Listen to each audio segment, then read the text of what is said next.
Hi guys, and welcome to History That Makes You Sleepy. Tonight you arrive just a little too late. A thin layer of ash drifts slowly through the air, settling softly on your shoulders, light as snow, but warmer than it should be. You brush it away without thinking, only to notice how quiet everything is. No footsteps, no distant voices, not even the sound of wind. Just a stillness that feels unnatural. You take a slow breath, and there is a faint bitter taste in the air.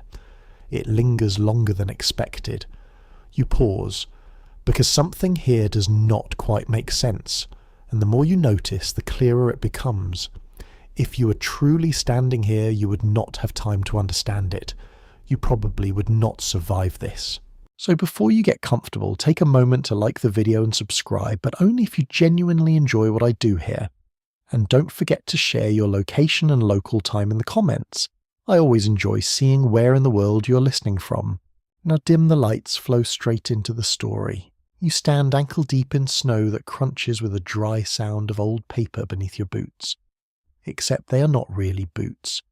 More like stiff wrappings of hide and fur tied around your feet with strips of leather that have frozen during the night. Your toes ache in slow pulses. Not sharp pain. Worse than sharp pain, honestly. Sharp pain at least feels motivated. This feels patient. Above you dawn arrives reluctantly. The sky is pale blue near the horizon, but higher up it fades into a grey haze where ash still drifts lazily downward. Historians now know volcanic eruptions could lower temperatures for months or even years, throwing entire regions into strange cold seasons. You do not know that, of course. You only know the morning feels wrong. You turn in a slow circle. Snow stretches in every direction, interrupted by dark stones, and the skeletal remains of trees stripped bare long ago. Some trunks lean at strange angles, half buried in drifts. Others are blackened as though kissed by fire before freezing solid. The air smells faintly of smoke-wet earth, and something metallic lingering beneath it all. Your sleeping place barely deserves the word. A shallow hollow in the snow rests behind a cluster of rocks shielded from the wind that must have screamed through here overnight.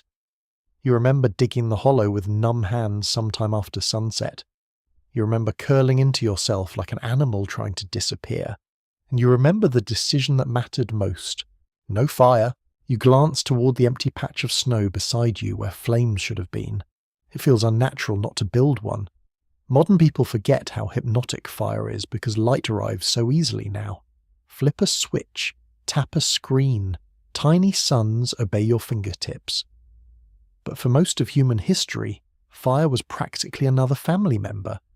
People slept beside it, carried it from place to place, even gave it names in some cultures.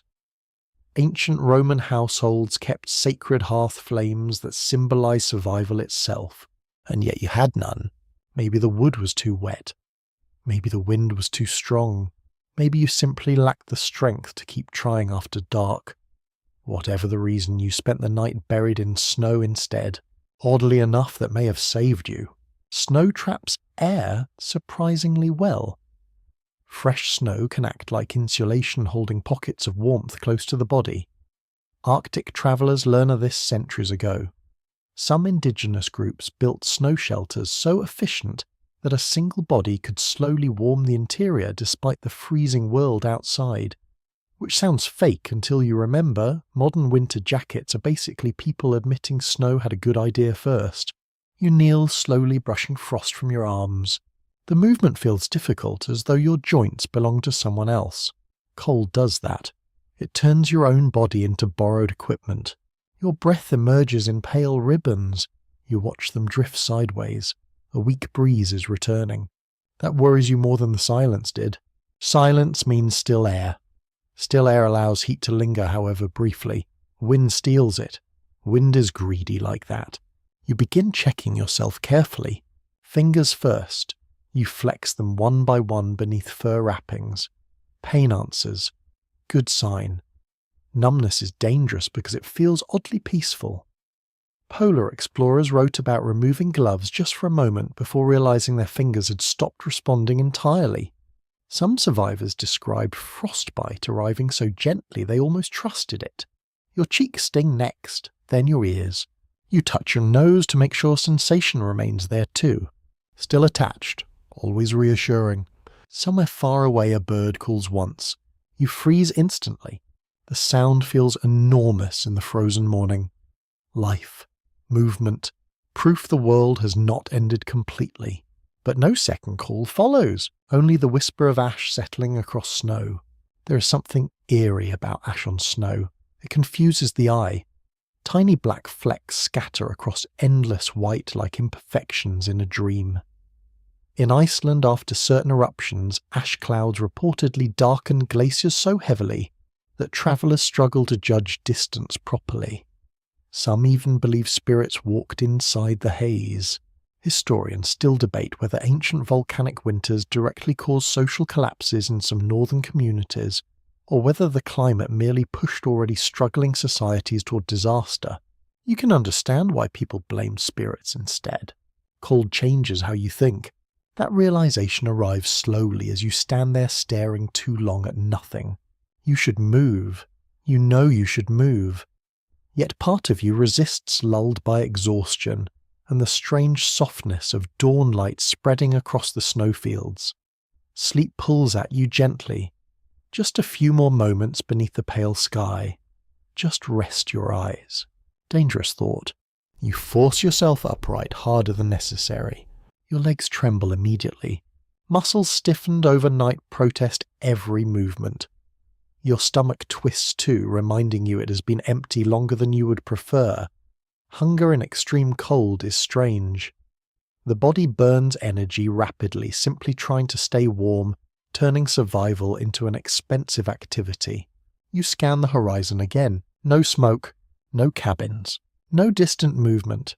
Only frozen land rolling endlessly beneath grey morning clouds. And yet something keeps bothering you. Not the cold, not the hunger. The ash. You crouch, scooping a little snow into your palm. White crystals mix with dark grains. They smear faintly when rubbed between your fingers. Still fresh, which means whatever happened here happened recently. A memory surfaces, then fragmented and unclear. A glow on the horizon sometime during the night, not firelight exactly. Larger, stranger.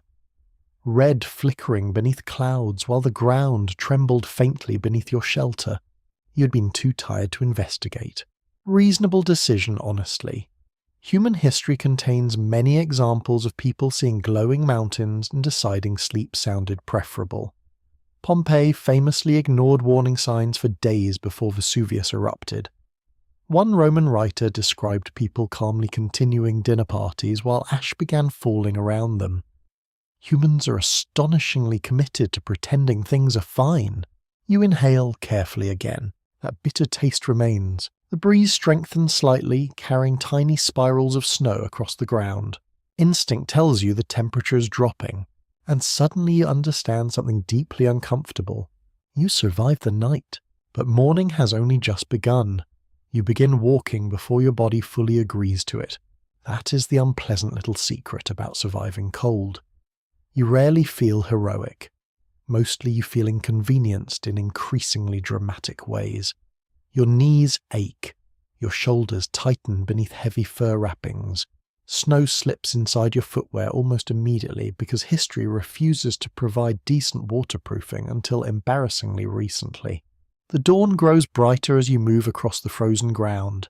At first the landscape seems flat, but slowly details emerge.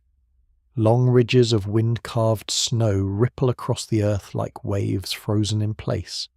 Dark volcanic stones protrude from drifts at odd angles. Some are dusted with ash, giving them the appearance of old bones poking through skin. Your breathing deepens. That bitter smell still lingers faintly in the air, though now it mixes with sharper scents.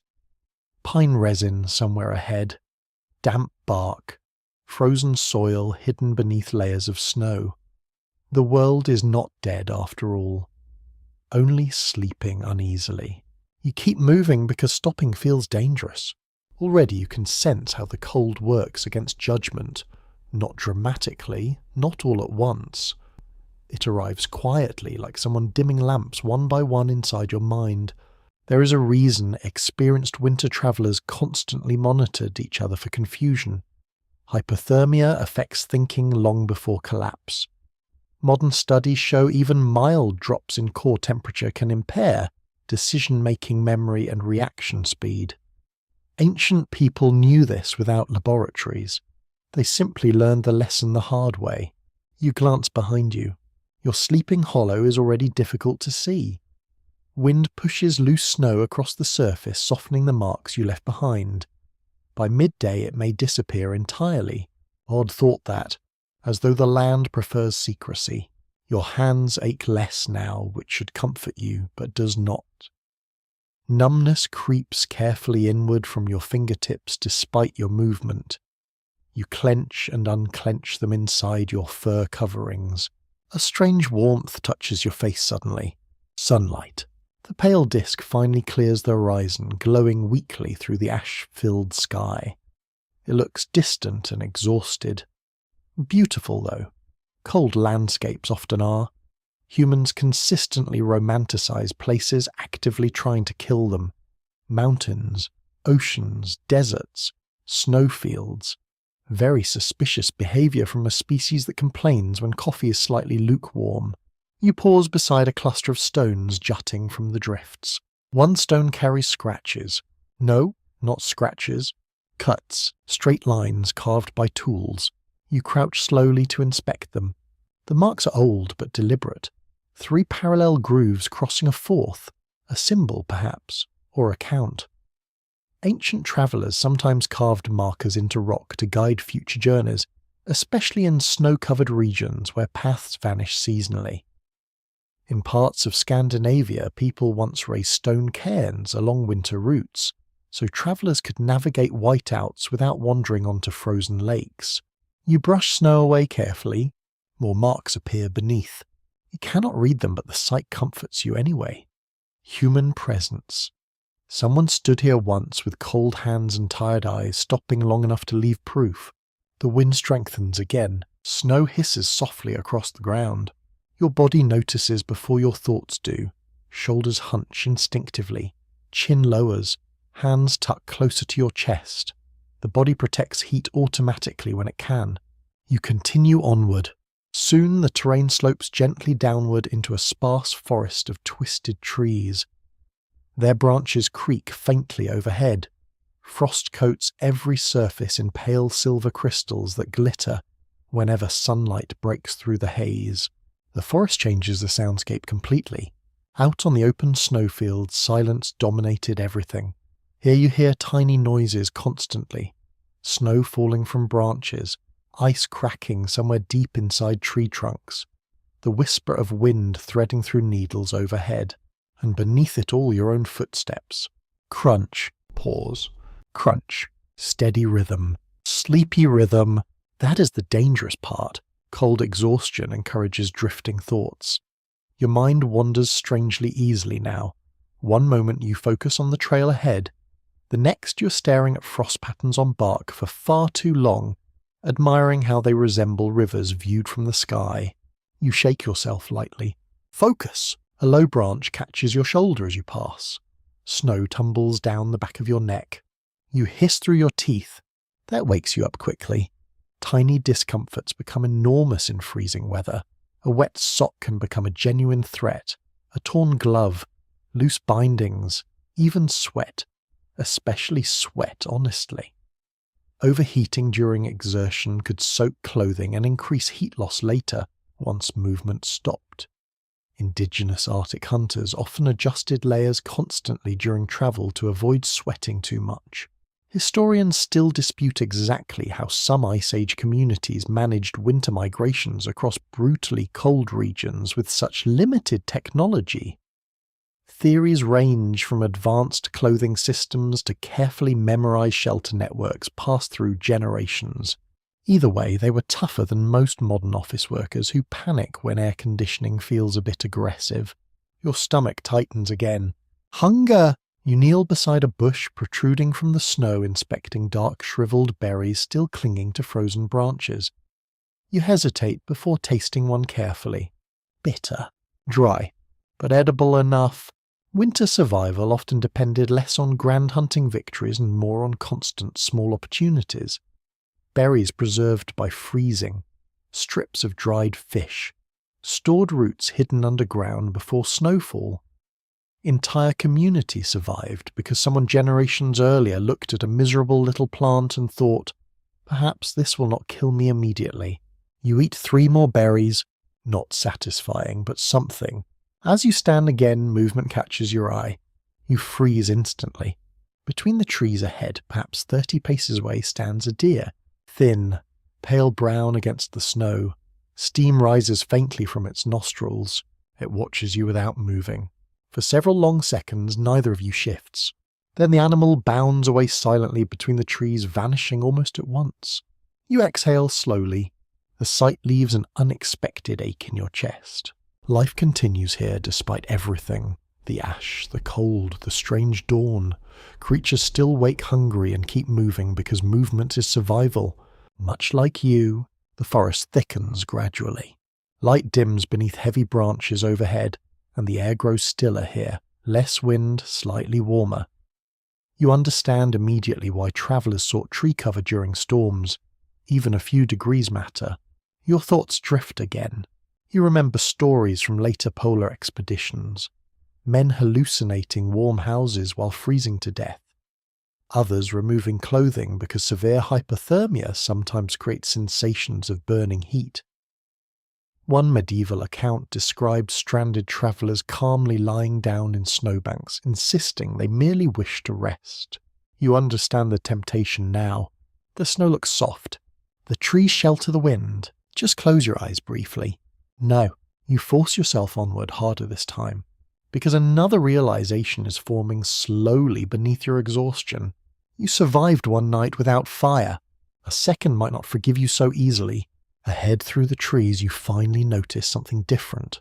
Not movement, not smoke, shape, low against the snow-covered ground. Too straight to be natural. Your pulse quickens slightly despite the cold. Someone built something here, or tried to. The shape ahead slowly resolves itself as you approach through the trees. At first it resembles nothing more than another snowdrift. Then the angles begin to appear. A sloping wall, a shallow depression, branches woven together beneath packed snow. A shelter. Not a good shelter exactly.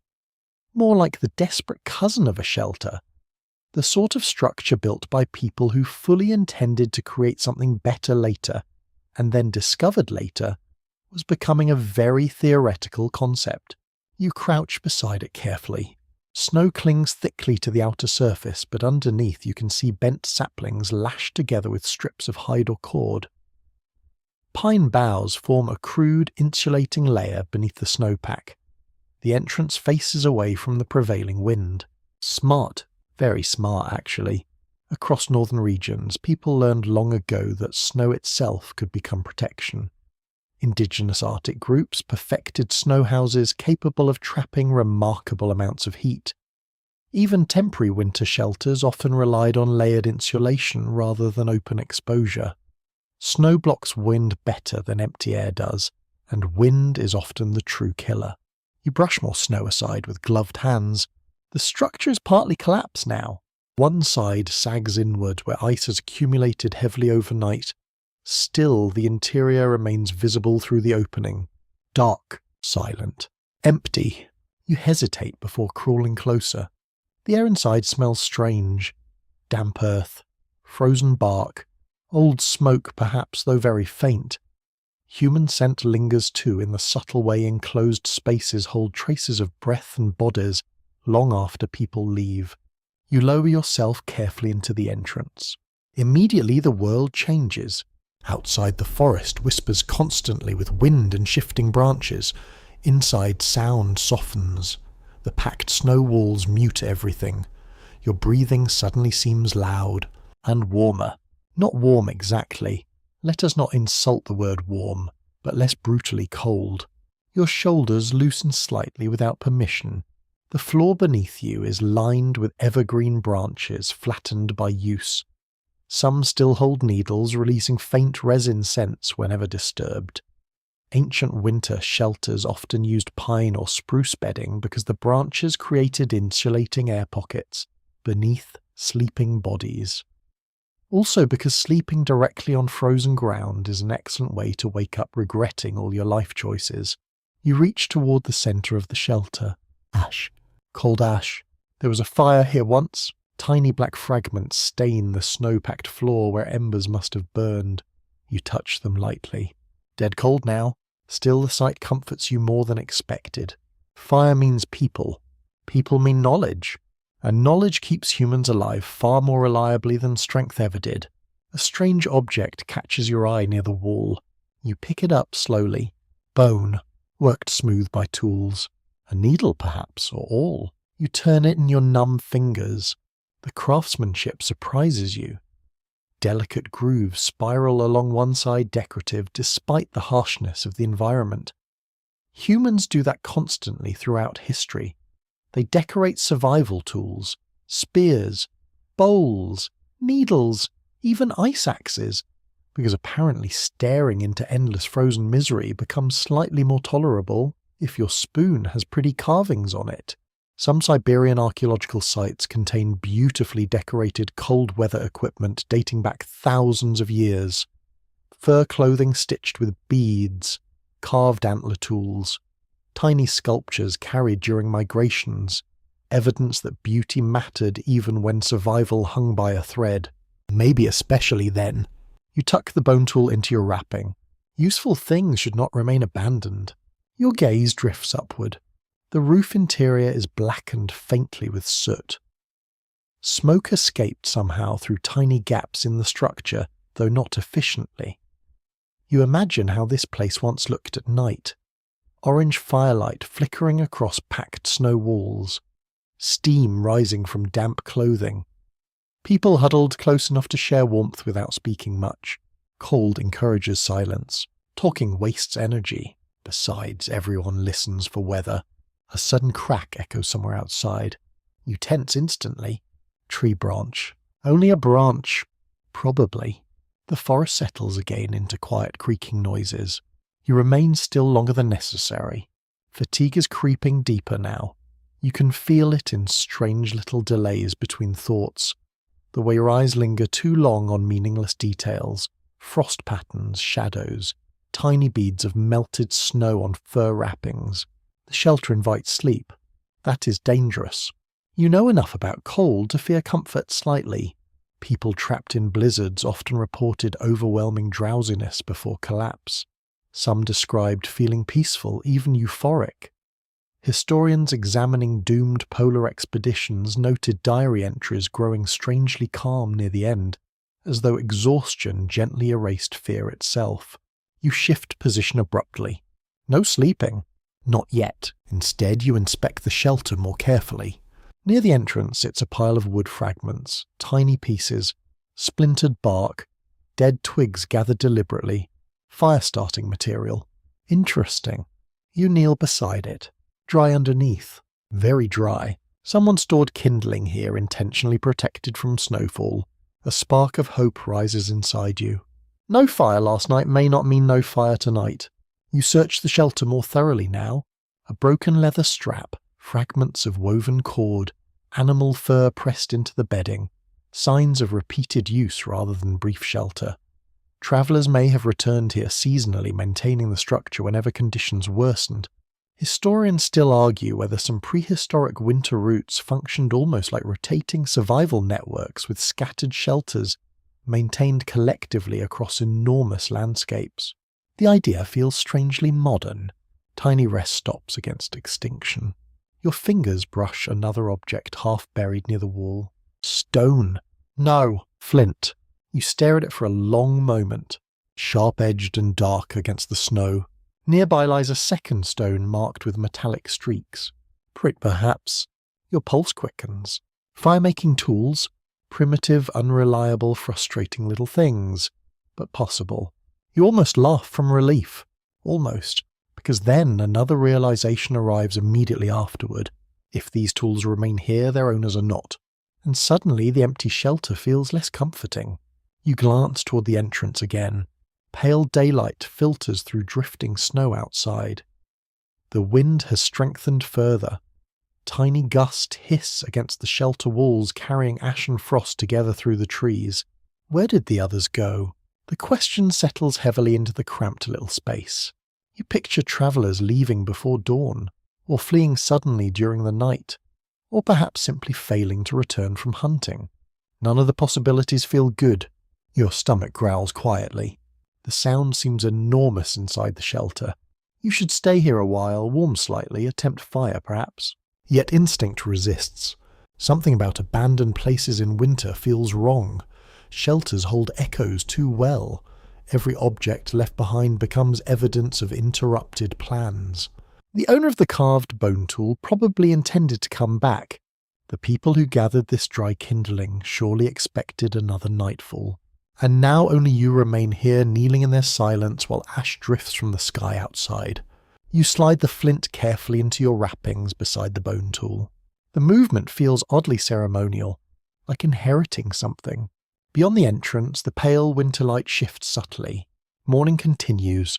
Call does not wait. And somewhere beyond these trees, the world that created this ash-filled dawn is still waiting to be understood. You remain crouched inside the abandoned shelter, holding the flint, as though it might suddenly change its mind and become a flame by itself. Sadly, stone has never been known for emotional generosity. Snow whispers over packed snow. Ash taps softly against the entrance like fine sand. The sound is so delicate it almost becomes soothing, which feels rude considering the situation.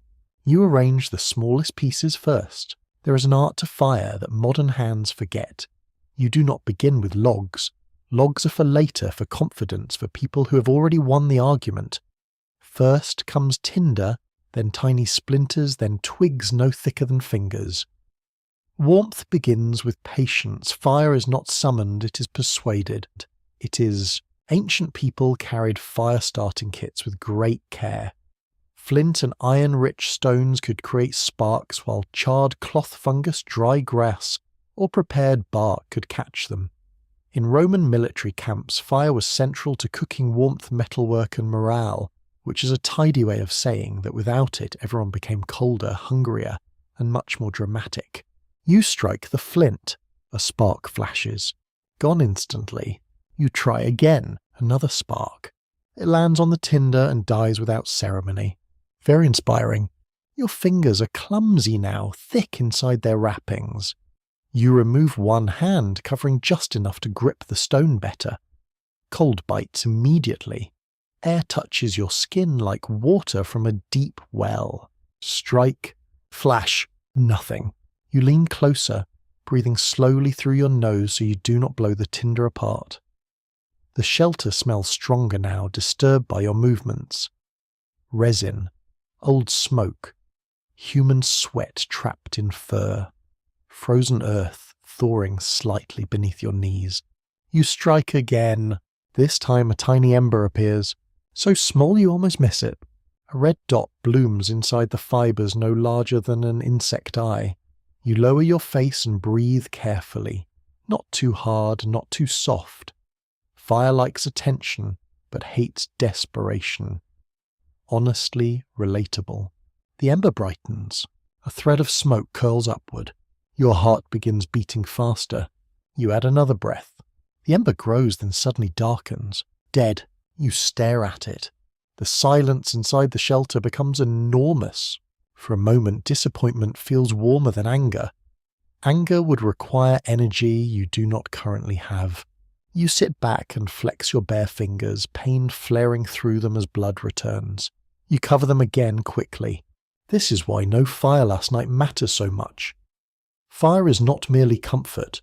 It dries clothing, melts snow into water, keeps predators at a respectful distance, hardens wooden spear points, makes food digestible, creates smoke signals, provides light for repairing clothing, offers a reason not to surrender to the dark. No wonder so many cultures treated fire as sacred. In ancient Greece, the hearth goddess Hestia represented the centre of household life. In many traditions across Eurasia, letting the hearth go out could be seen as misfortune, negligence, or even spiritual danger. It was not just superstition. It was risk management wearing ceremonial clothing. Researchers continue to disagree about how early humans first controlled fire regularly, with some placing dependable use hundreds of thousands of years deep into prehistory, and others warning that evidence of burned material can be difficult to interpret. Burned bones and reddened earth do not always tell neat stories. You, however, are less interested in academic caution right now. You want warm fingers. You rearrange the tinder. Smaller this time, looser, and more air. A fire needs breath as much as you do. As you work, your eyes fall on the roof. Soot stains the inner branches in soft black patches. Whoever built this shelter had succeeded here before. Not once, perhaps many times. Their smoke still remembers the shape of the ceiling. You imagine them, a small group huddled close. Someone older instructing someone younger how to strike sparks. Someone muttering about damp bark. Someone laughing quietly when the youngest coughs at the smoke. These small domestic scenes rarely enter grand history, yet they carried entire communities through winter. Kings signed treaties, armies crossed borders, but somebody had to keep the tinder dry. You strike again. Flash, flash, a spark catches. You freeze, then breathe. The ember glows steadily. You feed it a few fibres, then a shaving of bark. Smoke rises thicker, now bitter and fragrant. Your eyes water. Wonderful. Terrible. Perfect. A tiny flame licks upward. It trembles, once bends, nearly disappears, then steadies. You smile without meaning to. There it is, the smallest civilization. You cup your hands around the flame, sheltering it from drafts sneaking through the entrance. The flame warms your palm so faintly at first that you wonder if you imagine it. Then the heat deepens. Not much, but enough to awaken pain in your fingertips again. Pain in this case feels like applause. You add twigs carefully. They catch one by one with soft ticks. The shelter fills with pale smoke, and you shift closer to the entrance so it can escape. Your eyes sting. Your nose runs. Your throat tightens. Fire is helpful, yes, but never polite. A curious detail comes back to you from stories told around other fires in other ages. Some northern peoples carried embers packed in containers lined with moss or fungus, preserving living coals between camps instead of starting fresh each time. The Iceman found in the Alps, often called Otzi, carried birch fungus among his equipment, which may have helped with fire or medicine. Ancient travel was basically a long argument with dampness. You feed the flame another twig. It strengthens, turning orange at the base and blue for a breath where resin catches. Warmth touches your face. The sensation is almost shocking. Not enough to save the day, not enough to solve the larger mystery of ash falling through dawn, but enough to turn the shelter from a grave thought into a living place. You pull your feet closer and inspect the leather bindings. Ice crust the knots. If you can warm them slightly, you may loosen them, shake out the snow, wrap your toes more tightly. Small improvements, tiny repairs, survival as housekeeping. That is the thing you begin to understand. History often praises boldness, but cold respects maintenance. Dry socks, covered ears, fed flames, tight seams. Someone once cared enough to hide kindling in this shelter, and because of that small, careful act, your morning changes. Outside the wind rises and falls, ash continues drifting through the trees. You sit beside the newborn fire, listening to the small crackle of twigs, feeling heat gather slowly beneath your hands. The world beyond the entrance remains pale, silent, and uncertain. But for the first time since waking in snow, you possess something that looks like a choice. The fire remains small, but it lives. That matters. You crouch beside it, feeding thin twigs into the flame one at a time while heat slowly unfreezes parts of your face you had almost forgotten existed. Your cheeks sting fiercely now, ears too. Blood returning to cold skin feels strangely like punishment for surviving. Smoke drifts upward in lazy ribbons, escaping through cracks in the shelter roof. Some of it curls back down, settling into your clothing and hair. The scent clings to you immediately. Wood smoke always does. For most of history, people carried the smell everywhere: clothing, blankets, skin. Entire villages probably smelled faintly like campfires and livestock, with occasional notes of damp wool. Honestly, not ideal. Still, smoke means warmth, and warmth means movement becomes possible again. You loosen the frozen bindings around your feet carefully. The leather cracks faintly as you work. Inside, your toes are pale and stiff, but still responsive. You rub them gently through layers of fur, trying not to damage skin numbed by cold. Arctic survival traditions often warned against placing frozen flesh directly near intense heat. Rapid warming could cause agony or injury. Better to restore warmth gradually. You extend your feet toward the little fire anyway, because ancient wisdom becomes much less persuasive when your toes feel like decorative stones. Outside, the wind shifts direction. The shelter creaks softly. You glance toward the entrance, noticing something new in the snow beyond it. Tracks, faint at first, then clearer. You move closer, carefully kneeling near the opening while cold air spills across your face again. A line of impressions crosses between the trees beyond the shelter. Human footprints. Your pulse lifts immediately. Not fresh. Snow has softened their edges somewhat. But not ancient either. Maybe from yesterday. Maybe last night before the wind strengthened. You study them closely. 2 people, perhaps. No 3. One set deeper than the others, suggesting someone carrying weight or struggling through the drift. The tracks angle northeast through the forest before disappearing behind a slope. You stare after them. The little fire crackles quietly behind you. Human beings are followers by nature. Trails calm us, roads comfort us. Even now, modern travellers feel irrational relief seeing tyre marks during snowstorms. Proof that somebody else passed through and did not immediately perish. You brush ash from your sleeve absently. The flakes smear grey against damp fur. That strange ash still bothers you more than the cold itself. Snow belongs here. Wind belongs here. But ash changes the light oddly.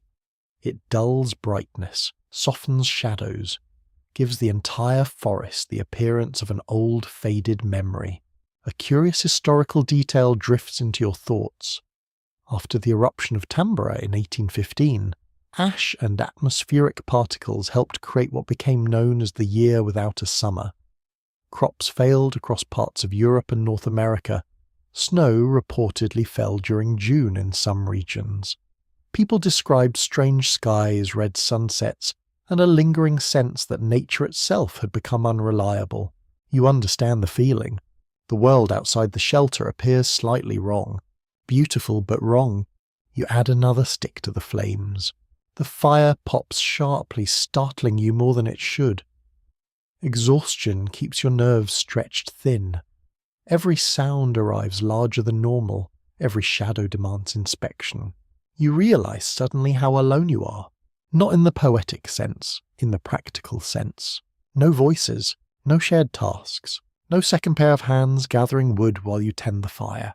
Winter survival depended heavily on cooperation. Many northern communities organized life around collective labor, because isolation in severe cold could become fatal with shocking speed. One person might fetch water while another repaired clothing. Someone maintained the fire. Someone watched weather signs. Somebody always stayed awake a little longer. Researchers still dispute how much social cooperation influenced early human survival during Ice Age migrations, though many anthropologists suspect strong communal bonds mattered as much as tools did. You can believe that easily now. Loneliness feels colder somehow. You rise carefully, joints protesting immediately. Warmth from the fire has relaxed your muscles just enough for stiffness to announce itself properly. Outside the tracks wait. You hesitate. The shelter offers relative safety, fire, cover from wind, dry tinder. Leaving means surrendering those advantages, but staying carries its own danger. Shelters become traps if food vanishes or storms worsen. Besides, whoever left those footprints may know more about what happened here, or may need help, though that possibility feels increasingly unlikely. You gather what little exists to gather. The flint, the bone needle, A few strips of bark and tinder tucked carefully into your wrappings. One half-burned branch from the fire which you use to ignite another thicker stick until it becomes a crude torch. Smoke pours upward, immediately thick and unpleasant in the cramped shelter. The torchlight transforms the walls. Soot stains flicker. Snow glows amber. For a moment the place feels alive again. You pause before leaving. Something about abandoned shelters encourages gratitude. Perhaps because someone unknown built this one. Cut branches, packed snow, stored tinder, all without knowing you would someday crouch here warming frozen hands beside their careful work. Civilization often survives through invisible kindnesses. A repaired bridge, a marked trail, dry wood left beneath cover. You duck through the entrance into the pale morning. Cold air hits instantly despite the torch warmth against your face. Smoke trails behind you as you follow the footprints into the trees. Crunch, crunch. The rhythm returns. Your body feels stronger now, though hunger gnaws harder after warming up slightly. Heat wakes appetite the way sunlight wakes insects beneath stones. The forest thins gradually as you walk. Ahead, the land slopes downward into a broad valley where snow stretches unbroken, except for dark clusters of stone. Wind moves more freely there, sweeping powder across the surface in ghostly sheets. The footprints continue. You notice details now. One traveller drags something, occasionally leaving shallow lines beside the tracks. A sled, perhaps, or bundled branches. Another footprint turns inward slightly with each step suggesting injury or exhaustion. The observations arrive naturally. Cold landscapes train attention brutally well. A raven calls overhead. You look up in time to see the bird crossing above the valley black against the ash-coloured sky.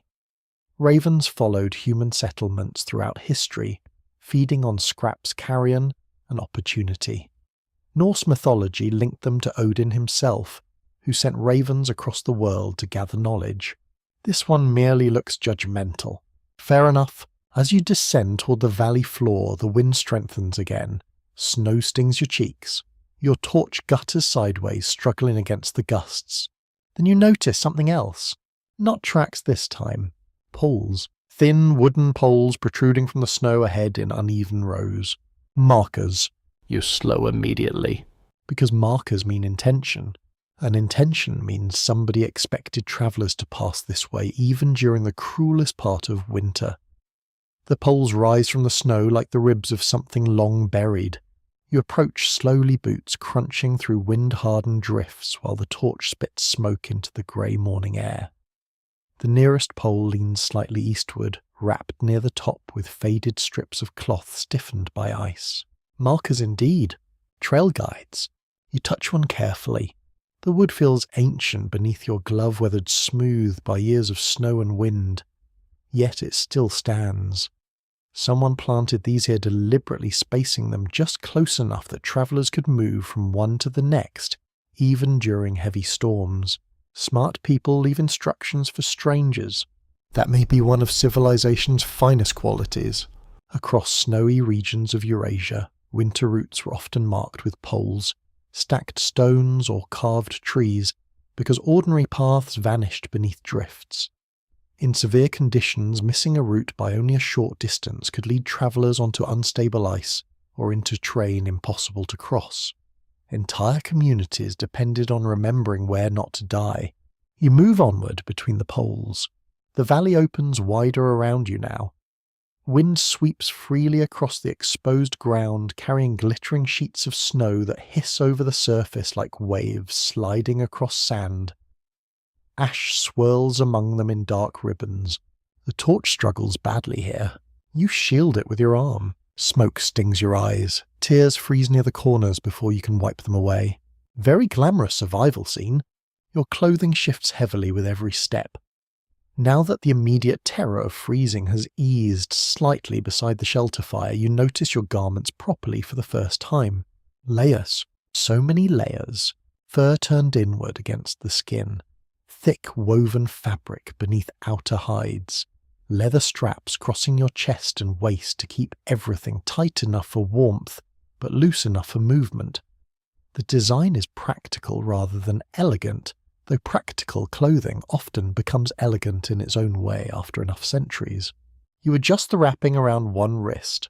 Cold weather clothing changed human history more than many kings ever did. Tailored garments allowed people to survive migrations into brutal northern climates during prehistoric eras. Bone needles found at archaeological sites suggest fitted clothing existed tens of thousands of years ago. Someone sat beside some ancient fire, patiently sewing fur together while outside the Ice Age attempted murder. And because of that quiet labour, generation survived. A peculiar memory surfaces then. Medieval Europeans once believed certain northern hunters could magically survive winter storms because their clothing was enchanted. In reality, the magic mostly involved excellent fur layering and not making foolish decisions after sunset. Though admittedly proper socks can feel supernatural. You pause beside another marker pole. This one carries carvings near the base. Simple lines again, directional perhaps, or warnings. You crouch lower, brushing snow aside carefully. More symbols emerge beneath the frost. Tiny circles, angled marks, repeating patterns. You cannot read them, but your fingers trace the grooves anyway. There is intimacy in touching old craftsmanship. Every cut came from a hand not entirely unlike yours.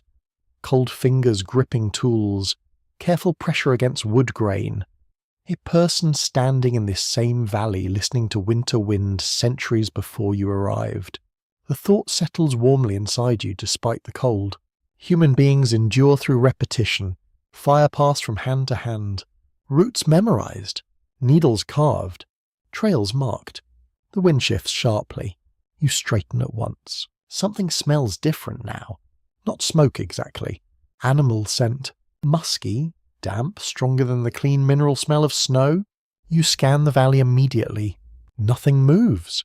Only drifting powder and the endless pale landscape stretching toward distant hills. Still your body remains tense. Predators travel winter routes too.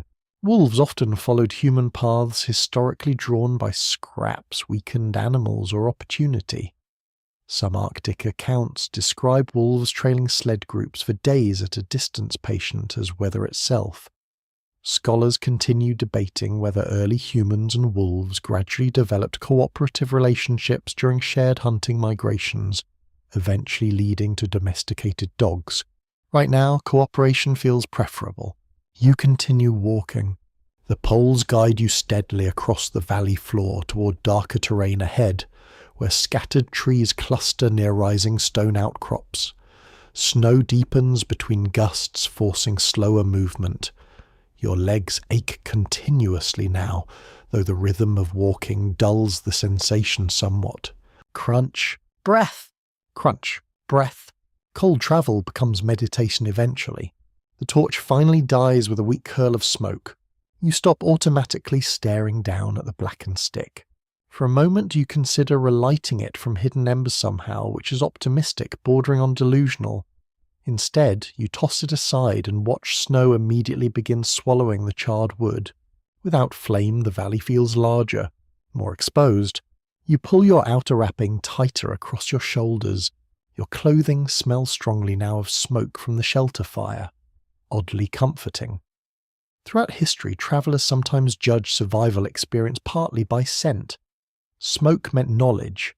Smoke meant someone understood tinder airflow shelter, placement fuel selection. A person who smelled of wood smoke probably knew useful things. Modern perfumes rarely communicate such practical information. Ahead, the footprints you followed earlier remain visible between drifting snow patches. At times, they nearly vanish beneath fresh powder before reappearing again near the next trail marker. You notice something else now. Fabric.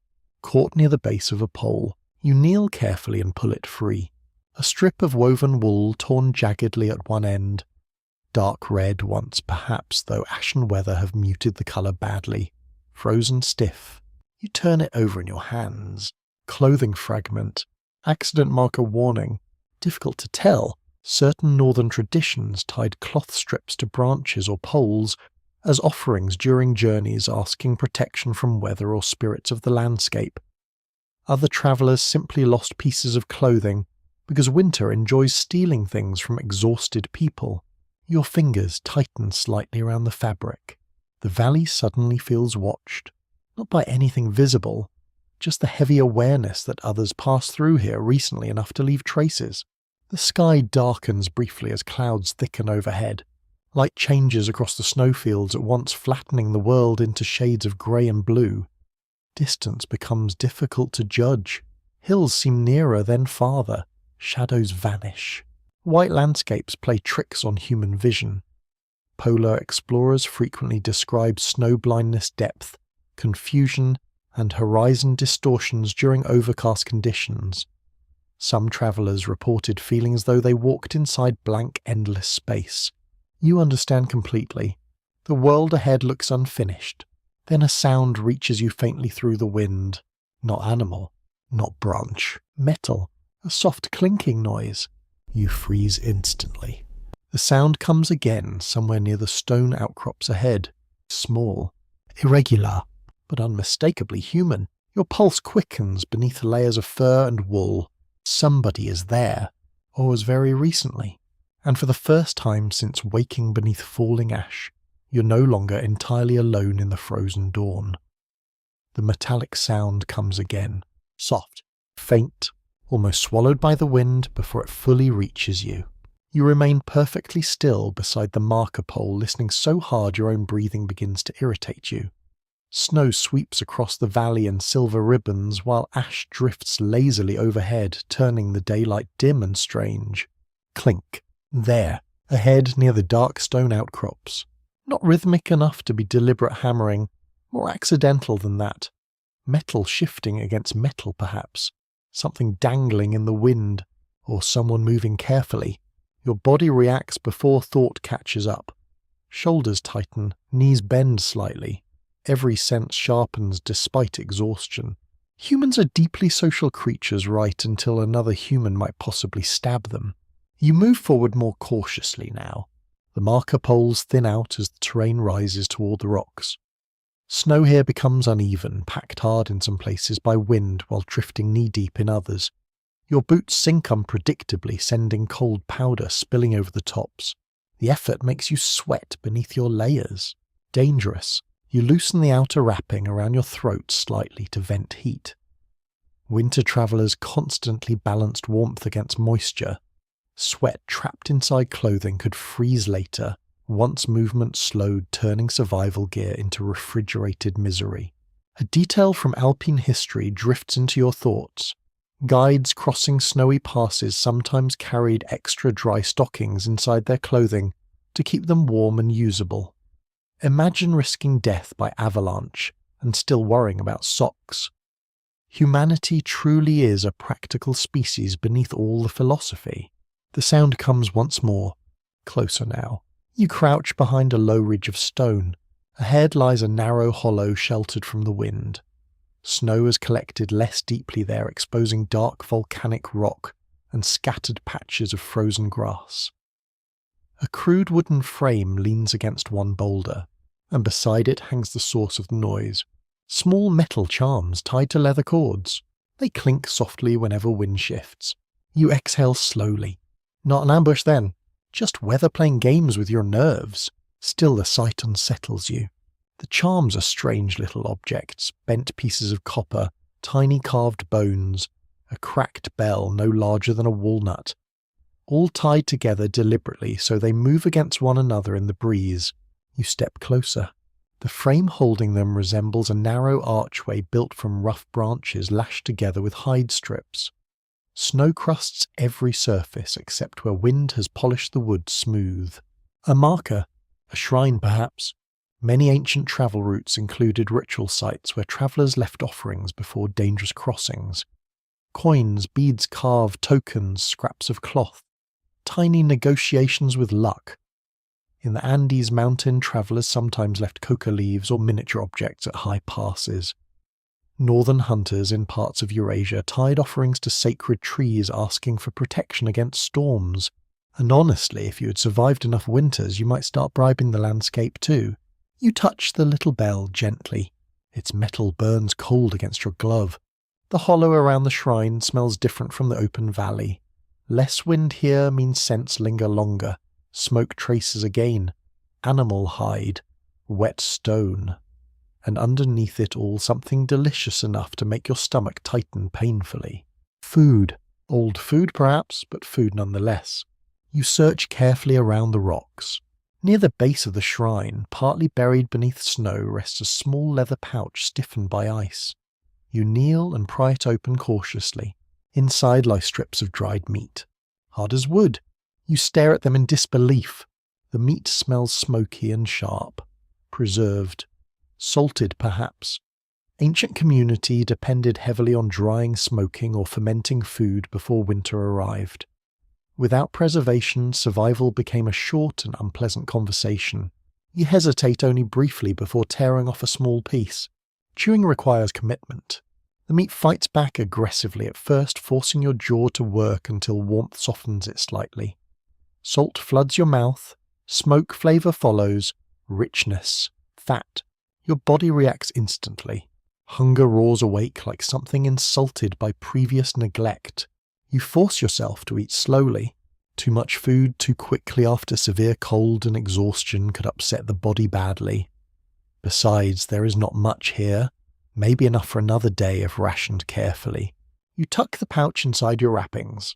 The simple act of carrying food changes your thoughts immediately.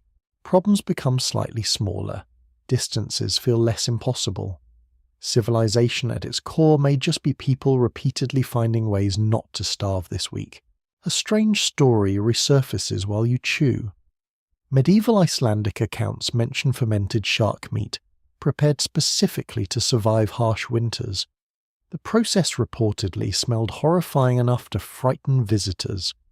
Some foods exist because humans looked at impossible conditions and decided dignity was negotiable. The wind rises again, rattling the metal charms overhead. Clink, clink. The sound feels oddly comforting now. You circle the hollow slowly. More evidence appears as you search.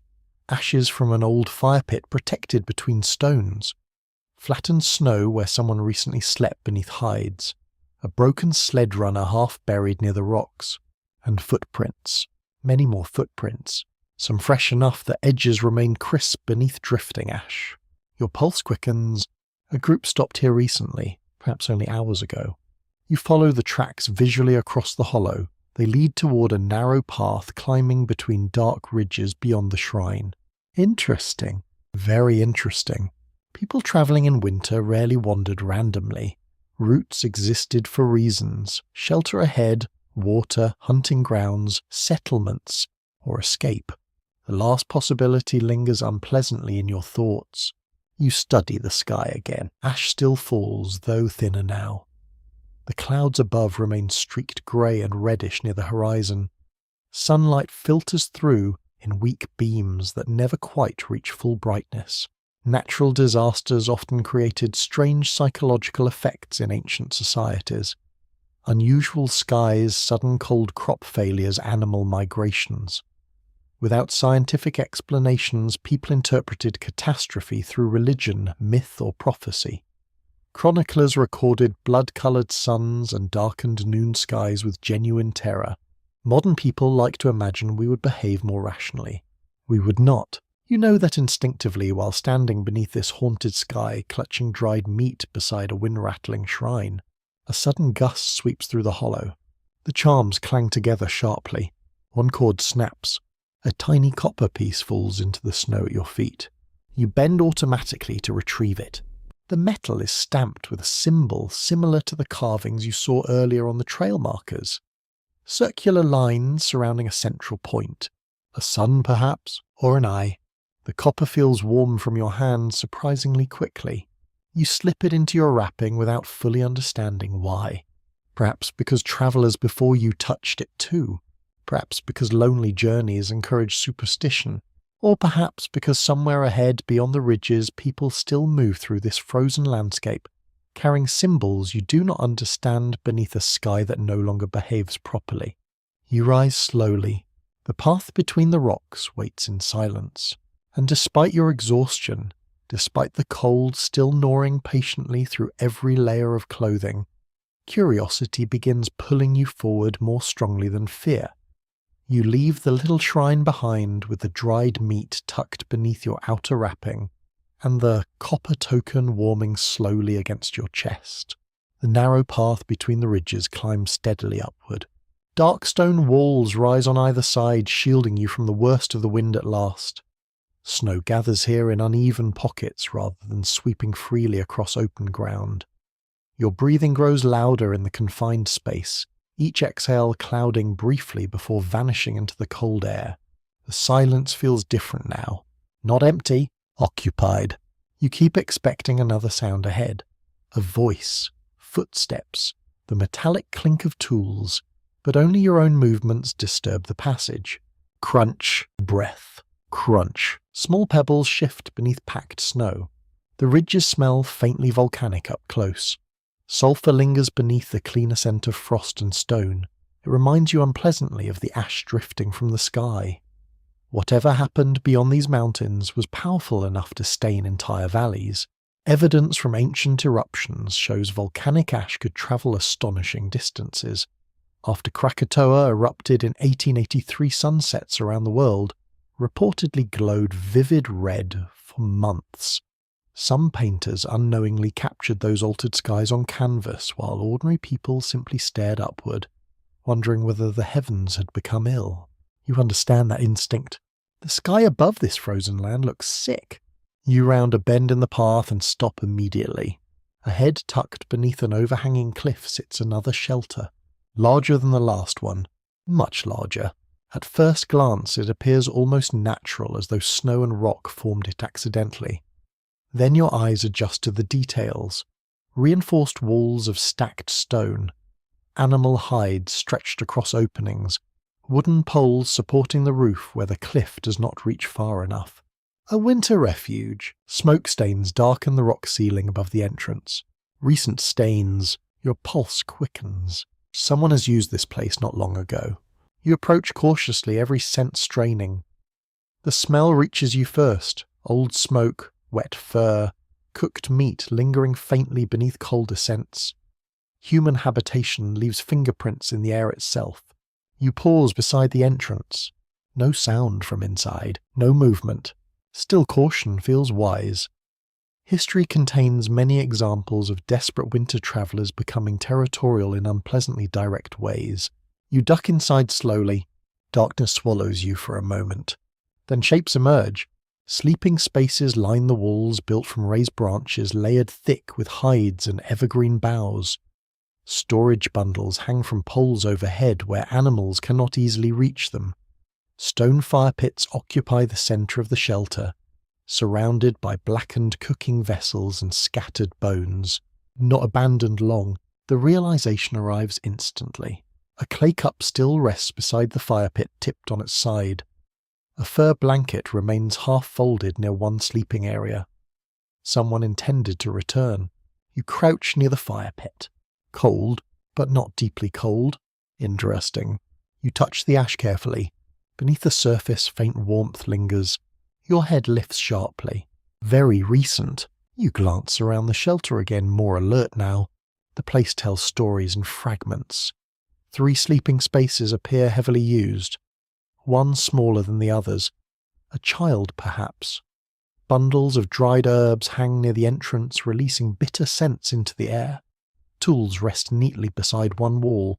Bone hooks, leather cords, a stone blade polished smooth by years of sharpening. Communal shelters like this existed across countless cold regions throughout history. Shared winter housing conserved fuel labour and warmth. Some Arctic dwellings housed extended families together through brutal seasons, with carefully organised sleeping arrangements based partly on status, age and heat distribution. Warmth itself became social structure. You move deeper inside. The shelter roof traps scents heavily. Smoke animal, fat, damp wool, human breath. Not unpleasant exactly. Dense. Lived in. The kind of smell modern buildings spend enormous effort trying to eliminate, though ancient survival often depended on tolerating it.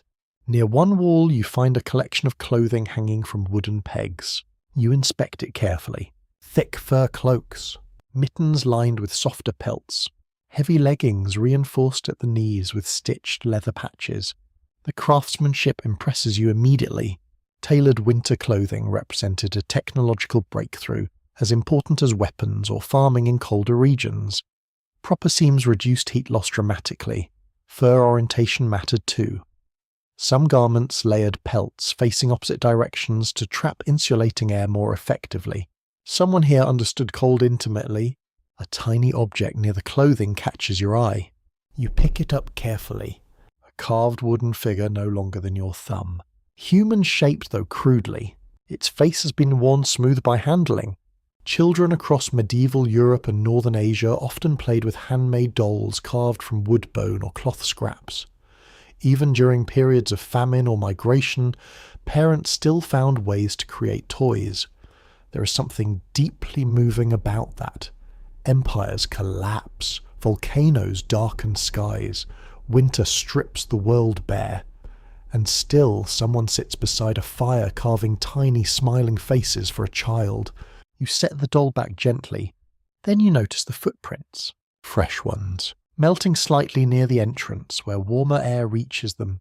Your body tightens instantly. Whoever left this shelter may still be nearby. You step outside again. The daylight seems painfully bright after the dim interior. Snow reflects pale light upward beneath the ash-clouded sky. Wind sweeps through the rocky passage carrying loose powder around your boots. You listen carefully. At first nothing. Then faintly from somewhere above the ridge comes another sound. Voices. Not clear words, just tones drifting through the wind. Low, rhythmic, human. Your pulse jumps. You move toward the sound, instinctively climbing a narrow slope beside the shelter. Loose snow slides beneath your boots. Your hands grip cold stone for balance. As you crest the ridge, the landscape beyond opens suddenly. And there they are. Far below in another valley, perhaps 6 or 7 figures move slowly across the snow in single file. Dark shapes wrapped in heavy furs. One pulls a sled.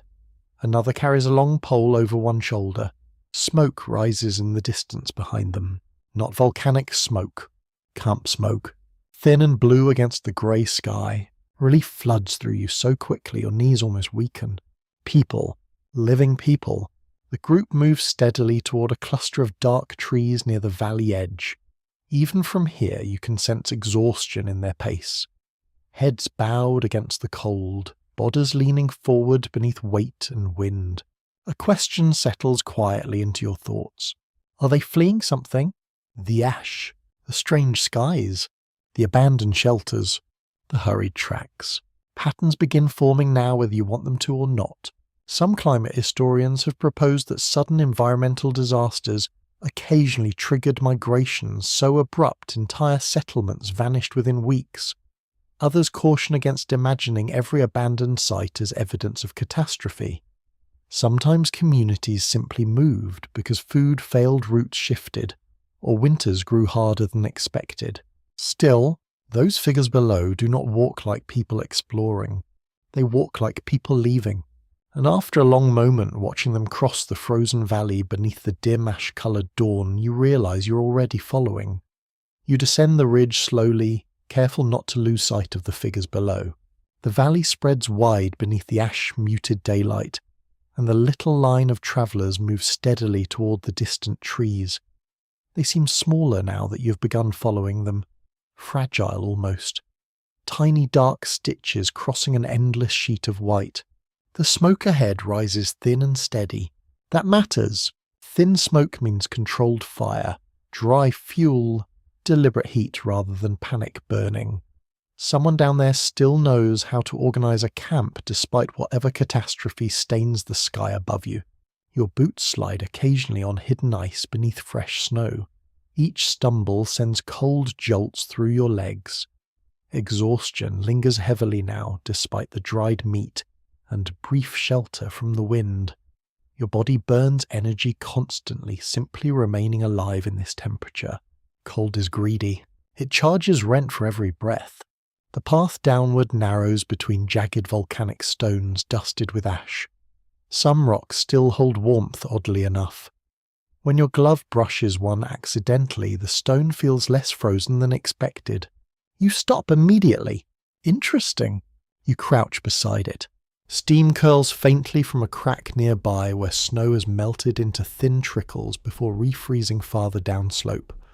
The earth beneath this region may still be restless. Volcanic zones often remain geothermally active long after eruptions fade. In Iceland, people historically used naturally heated ground for cooking, bathing and washing clothing during brutal winters. Imagine discovering the Earth occasionally provides free boiling water and deciding, yes, this volcano seems trustworthy enough to settle beside. You continue downward more carefully. The smell changes again as elevation drops. Wood smoke grows stronger now. So does another scent beneath it. Rendered fat. Cooking. Your stomach tightens instantly. The travellers ahead disappear briefly behind a rise in the valley floor. Panic flickers through you for a moment before you climb higher on a snowbank and spot them again near the tree line. Still moving. Still together. You notice details now. The tallest figure pauses frequently to look behind the group, scanning the valley as though expecting pursuit. Another limps noticeably. The sled drags unevenly through deep snow, leaving a harsh groove behind. No one speaks, at least not loudly enough for sound to carry. Communities under stress often became quieter, according to accounts from harsh winters and failed expeditions. Energy conservation mattered. So did morale. Endless complaints consumed both. Some Arctic journals describe entire sled teams communicating mostly through gestures once exhaustion settled deeply enough. You understand why. Even your thoughts feel heavy now. The trees ahead gradually sharpen into view. Dark pines clustered around a rocky rise where snow lies thinner beneath dense branches. Smoke curls from somewhere inside the grove itself. A hidden camp. Your pace slows instinctively. Approaching strangers in winter required caution. Hospitality traditions existed across many cold weather societies precisely because survival depended on cooperation. Yet resources remained limited. Food shortages could turn caution into suspicion quickly. A curious custom surfaces from memory. In parts of northern Europe, travellers entering isolated winter homes were sometimes expected to announce themselves loudly before approaching too near. Startling strangers during hard seasons was considered extremely poor manners, also potentially fatal. Reasonable policy, honestly. The wind calms as you near the trees. Branches overhead trap drifting ash and snow alike, creating strange grey patches along the forest floor. The world here feels dimmer, enclosed by trunks and smoke haze. You smell pine sap strongly now, mixed with damp wool and cooking broth. Voices drift through the trees. Real voices this time. Low, tired, human. You move more carefully between the trunks until the camp finally appears ahead. Not large. Perhaps 8 or 9 people altogether. Temporary shelters lean against the rocks beneath the pines built from hide stretched over poles and insulated with snow packed along the sides. Small fires burn low between them, carefully shielded from the wind by stone rings. Bundles of supplies rest beneath covered sleds. A pair of dogs lies curled tightly near one fire, lifting their heads immediately as you appear. The barking begins at once, sharp, explosive in the quiet woods. Every person in the camp turns toward you instantly. The reaction is immediate and practiced. One figure rises while gripping a spear. Another pulls a child closer behind the shelter wall. A woman near the fire snatches up a long knife used moments earlier for cutting meat. No one looks surprised to see a stranger, only wary. You stop several paces away and raise your empty hands slowly. Smoke drifts between you all. For a long moment nobody moves. Then the oldest man among them steps forward. His beard is thick with frost. Fur wrappings hang heavily from his shoulders, patched and repaired so many times they resemble layered animal hides more than clothing. Ash dusts his hood grey. His eyes study you carefully. Not hostile, evaluating. The dogs continue growling softly. You suddenly become very aware of your appearance. Smoke-stained clothing, exhaustion, strange symbols tucked beneath your wrappings, a lone traveller emerging from ash-covered snowfields looking half-frozen. Not ideal first impression material. The old man says something quietly in a language you do not understand. You answer with silence because unfortunately language barriers become inconvenient precisely when survival feels most urgent. Another pause stretches. Then the man points toward one of the fires. Invitation. Relief washes through you so strongly your knees nearly weaken again. You approach carefully. The camp smells overwhelmingly alive compared to the empty valleys behind you. Smoke, wet dogs, boiling broth, animal hides drying near the flames, human sweat trapped beneath heavy clothing. It is messy and crowded and absolutely wonderful. You lower yourself beside the nearest fire. Heat rolls against your face at once. Real heat this time, stronger than the tiny shelter flame earlier. A blackened pot hangs above the fire, suspended from a wooden frame. Thick soup bubbles slowly inside, releasing scents of meat roots and herbs into the cold air. Your stomach growls audibly. A child nearby stares at you with enormous eyes. She clutches the same kind of carved wooden doll you found earlier in the shelter above the ridge. So the shelters belong to them, or belonged to them once. The realization settles quietly into place. One of the women tears a strip of cooked meat and hands it toward you without speaking. You accept it carefully. Hot grease burns your fingers. Wonderful feeling. Anthropologists studying survival cultures often note how food sharing reinforces social bonds during environmental crises. Refusing to feed strangers entirely could damage future alliances, while generosity created networks of obligation and trust extending across harsh landscapes. You chew slowly. The meat tastes rich and smoky, far softer than the dried strips from the shrine pouch. Fat coats your mouth pleasantly. Warmth spreads through your chest almost immediately. Around the fires, the camp continues moving with quiet efficiency. Someone repairs harness straps. Another feeds the dog scraps from a wooden bowl. The old man speaks again to the others while glancing occasionally toward the distant mountains beyond the trees, toward the ash. You follow his gaze. Even here beneath sheltering branches, tiny grey flakes continue drifting from the sky. And though nobody says it aloud, you begin sensing the truth settling across this camp like snow itself. These people are not resting. They are waiting. The camp waits beneath the trees while the ash continues to fall. You sit beside the fire with hot grease still warming your fingers, watching everyone work in a silence that feels almost woven. No one wastes movement. No one performs panic for the sake of honesty. Panic may be natural, yes, but in winter it is also expensive, and these people appear to budget emotion as carefully as fuel. The old man gestures toward your hands. You look down. Your wrappings are poorly tied after the long walk. One strip of leather is loosened across your wrist, exposing skin reddened by cold. He clicks his tongue softly, not unkindly, with the universal expression of an elder, discovering that someone younger has been doing survival incorrectly. Very comforting. He kneels beside you and takes your wrist with careful firmness. His fingers are rough warm from the fire and surprisingly steady. He tightens the leather strap, then tucks the end beneath itself so it will not flap loose in the wind. A small correction. A tiny act. Yet immediately the wrapping feels better. This is how knowledge travels. Not always through books or dramatic speeches. Sometimes through someone silently fixing your sleeve. Around the camp, tools pass from hand to hand. A woman near the central fire scrapes fat from a hide with a stone blade using long, smooth strokes. Another person repairs a sled runner with cord twisted from sinew. A younger man sharpens a metal knife against a flat stone, the sound soft and rhythmic beneath the wind in the branches. Scrape, pull, tighten, tap. The entire camp sounds like quiet work. You watch the tools with growing attention. Bone needles lie in a small wooden bowl near the fire. Some are fine as thorns polished by use until they shine like ivory. The memory of the carved tool from the first shelter returns to you. You touch it through your clothing, feeling its hard shape near your ribs. Needles changed cold history. That sounds small, almost silly, but it is true. Without needles fitted, clothing becomes much harder to make.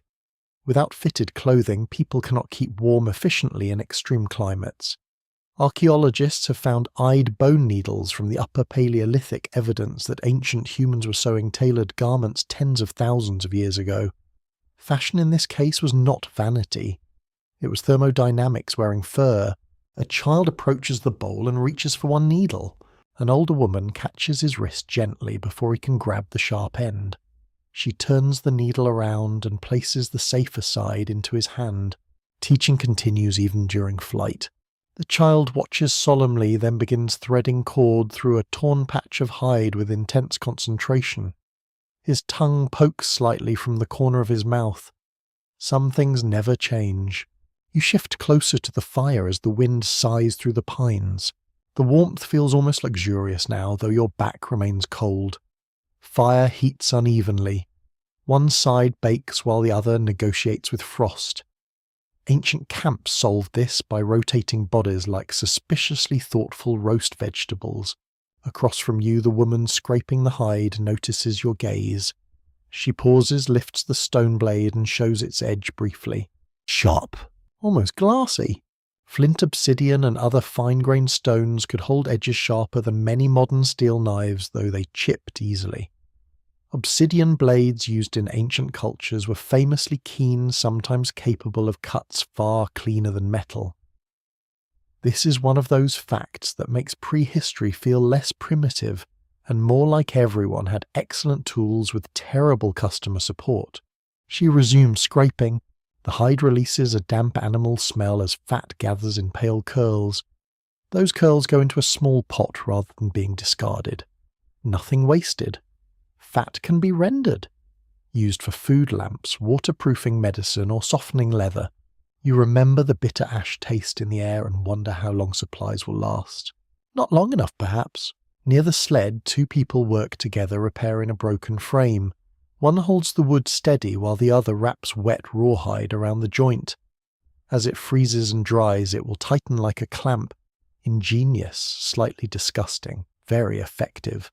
Specialists still differ on how much ancient winter technology depended on improvisation versus long-established craft traditions, especially among mobile groups, whose material traces are often fragile and rarely survive. Wood rots, leather decays, cord disappears. The archaeological record tends to favour stone because stone is stubborn and dramatic. Yet here in the smoky cold, the fragile materials seem most important. Cord, hide, needles, bindings, things that hold other things together. You flex your fingers and feel how clumsy they remain. A man beside you notices and passes you a small wooden cup filled with steaming liquid. You accept it, carefully breathing in its scent before drinking. Herbs, meat broth, smoke. The warmth touches your lips, then your tongue, then slides down into your chest like a slow lamp being lit. For a moment everything softens. The dogs settle again near the fire. One dreams briefly paws twitching in the snow. The child with the needle squints in concentration. The old man watches the ash fall beyond the tree line, his expression unreadable. Then a woman enters the camp from the outer trees carrying a bundle of branches. Everyone looks up, not because of the branches, because of her face. She speaks quickly, pointing toward the mountains. You do not understand the words, but you understand the effect. The camp becomes still. Then movement resumes faster than before. The sled repair quickens. Bundles are tied tighter. Food is wrapped. The old man rises slowly and begins issuing instructions in a low voice. You do not need translation. They are leaving soon. A strange little object falls from one bundle as it's lifted. You reach down and pick it up before it disappears in the snow.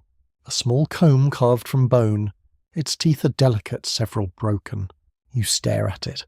A comb here, in ash, in flight, in freezing dawn. People carried combs through Roman forts, Viking settlements, medieval towns, and nomadic camps alike. Grooming was not merely vanity. It helped manage lice, dirt, tangled hair, and social identity. Even people facing hunger still wanted to remain recognizably human. The universe may collapse, but apparently hair maintenance remains on the schedule. You hand the comb back to its owner, a young woman with tired eyes. She smiles faintly just once and tucks it into her pouch. That smile changes something. Not dramatically. No swelling music. just a quiet thread of trust. The old man points to you then to the sled, then to the path leading deeper through the trees. Invitation again, or instruction. Either way, you understand. You stand slowly, feeling stiffness return as soon as you leave the full warmth of the fire. Someone places a bundle into your arms. It is not heavy, mostly hides and cord, but carrying it gives you a role. A role means belonging even temporarily. The camp begins to move. Fires are smothered carefully with snow, leaving only faint steam and dark circles behind. Tools vanish into pouches. Dogs rise and shake frost from their coats. The child clutches the wooden doll against his chest. As you step into line behind them, the old man presses something into your palm. A small bone needle, smooth, warm from his hand. You close your fingers around it gently, and with that tiny tool smaller than your little finger, the frozen morning seems to change shape once again. The line of travellers moves out from the trees and you move with them. At first, belonging feels as simple as keeping pace. 1 foot into the print ahead, then the next. Do not drift too far left where snow softens. Do not step too close to the sled, or the dogs will glance back with professional disapproval. Carry your bundle. Keep breathing. Try not to fall over in a manner that suggests the group has adopted a liability. The old man walks near the front. The woman who brought the warning from the trees moves beside him, speaking in low bursts while pointing toward the ash-darkened mountains. The others listen without interrupting. Even the children seem to understand that silence can be useful. You follow their gaze. The mountains are partly hidden now by a grey veil. Ash falls more thickly there, descending in slow curtains that blur the ridgelines. Snow should soften landscapes, make them peaceful, but ash makes this one look bruised.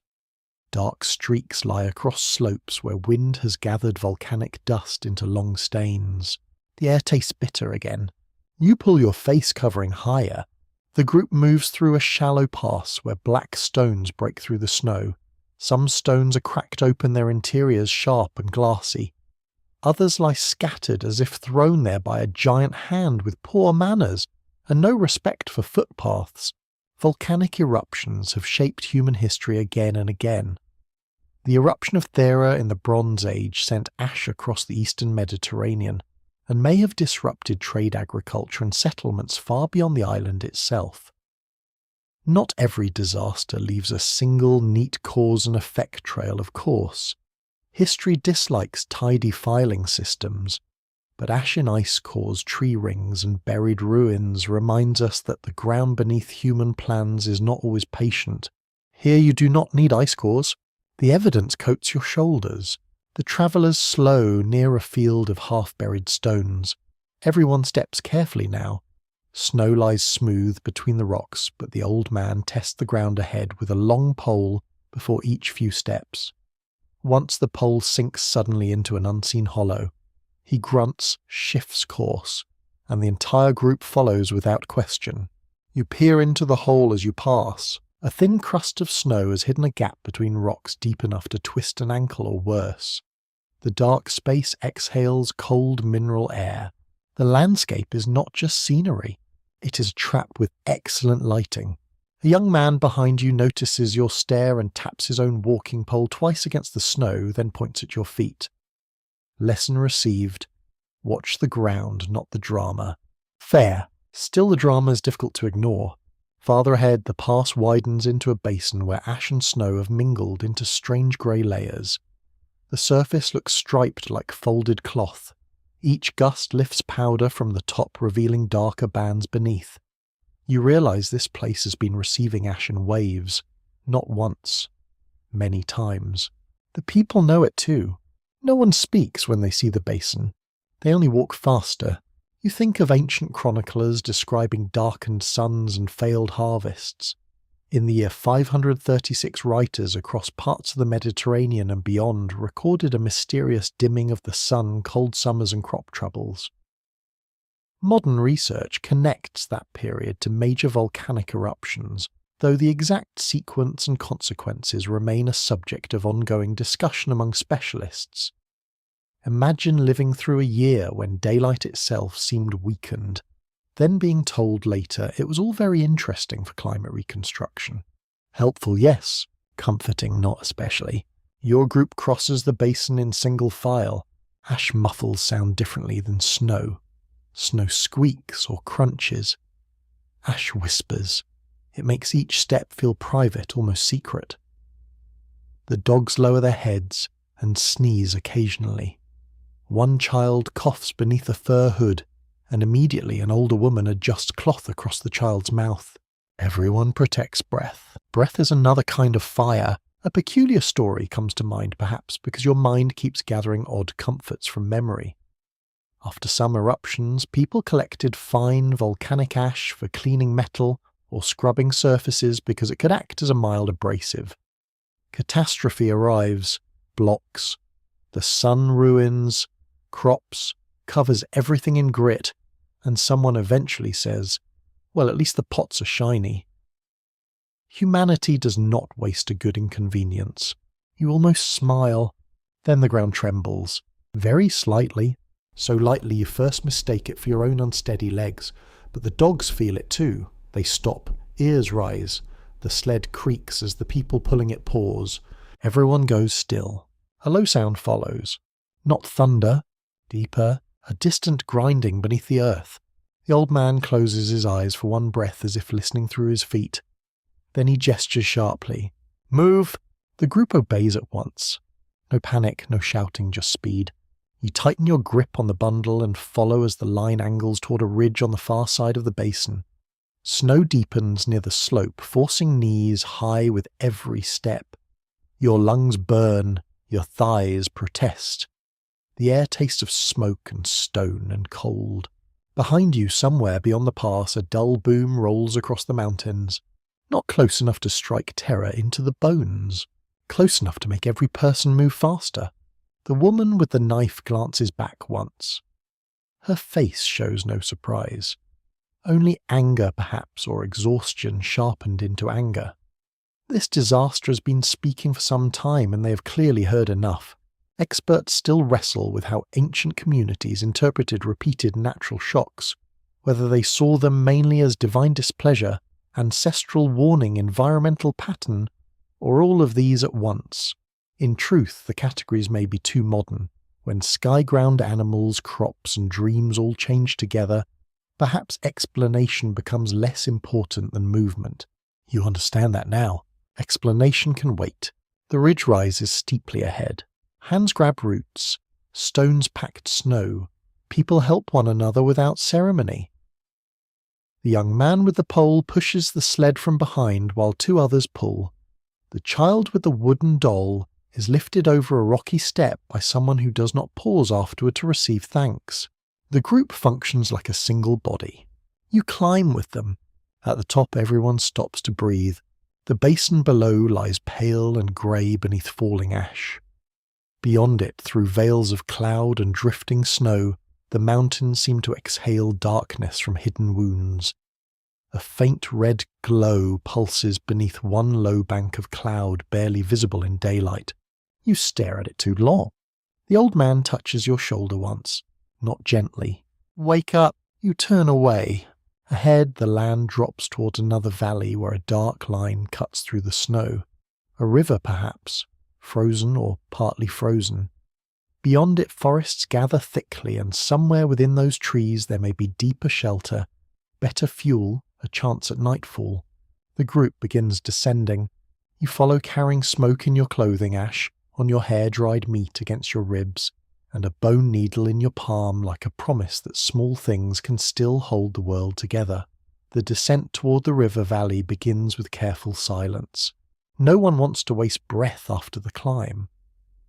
The group moves in a slow, staggered line, each person choosing footholds where snow has gathered less deeply between exposed stones. The sled slides behind with a tired wooden groan, its runners scraping over patches of ice hidden beneath grey powder. Below, the dark line of the river grows clearer. Not fully open water, not fully frozen either. A silver-black wound across the valley floor. The sight makes everyone quieter somehow, as if the river is listening. But before you reach it, the animals appear. First comes the raven, perhaps the same one from before. Perhaps every raven in this landscape simply shares the same bleak sense of timing. It circles low above the group wings, steady black feathers catching pale light. Then it lands in a nearby pine and watches with its head tilted. The child with the wooden doll points at it and whispers something. An older woman murmurs back, half warning, half story. Across northern mythologies, ravens often served as messengers, tricksters, scavengers, or watchers between worlds. Norse stories gave Odin 2 ravens, Hugin and Munin Thought and Memory, who flew over the world and returned with news. That is a beautiful image until you remember ravens also show up wherever something unfortunate might become lunch. The bird croaks. Very subtle, little friend. The dogs notice next. Both stop sharply, noses lifted. Their body go rigid. One gives a low growl, not loud enough to alert the whole valley, but everyone hears it anyway. The old man raises one hand. The group stops. You follow their gaze toward the slope across the river. At first you see only trees and snow, then movement. A grey shape between trunks, then another. Wolves. They stand almost motionless at the forest edge, lean bodies blending into shadow. Not attacking, not retreating, watching. Their breath ghosts faintly in the cold air. Your stomach tightens. The dogs growl again. The woman with the knife steps near the children while the young man grips his long pole with both hands. No one looks panicked, but every person becomes slightly larger somehow, shoulders squared beneath fur bodies angling outward around the sled. Humans and wolves have shared cold landscapes for tens of thousands of years. Ancient hunter groups likely competed with wolves for prey, learned from their tracking habits, feared them, and eventually formed relationships that led to domesticated dogs. The exact timing and process of dog domestication remains a lively puzzle among researchers, with evidence pointing to deep Ice Age roots, but no single tidy origin story. One of your camp dogs barks suddenly. The wolves do not move. The old man speaks softly to the dog and it quiets, though its hackles remain raised. The group resumes walking, slowly, deliberately. No running. Running announces weakness to many creatures, including humans, which is inconvenient but true. The wolves pace along the far tree line for several minutes parallel to your route. They do not come closer. Perhaps they are curious. Perhaps hungry. Perhaps simply deciding whether this bundle of smoke-scented people is worth the trouble. A gust of wind carries animal scent across the valley, sharp and musky. You smell the dogs too, now wet fur and smoke reassuringly close. One of them glances back at you as if to say, "Yes, this is my job. Please try not to ruin it." You obey by staying in line. The raven follows overhead. Then, as the group nears a patch of exposed willow, another movement flashes low across the snow. A hare bursts from beneath the branches, white against white, visible only by motion. It darts across the path so suddenly that the child gasps. One dog lunges forward, stopped immediately by its harness. The hare vanishes into scrub on the far side, leaving tiny paired tracks like stitched marks across the snow. The brief excitement fades quickly, but hunger wakes in everyone's eyes. Small animals mattered enormously in winter diets. Hares, birds, fish, trapped rodents, even insects in some regions contributed calories when larger game became scarce. Grand hunting scenes look excellent painted on cave walls. Yes, but survival often came from patient trapping and eating what modern dinner guests would politely call unexpected.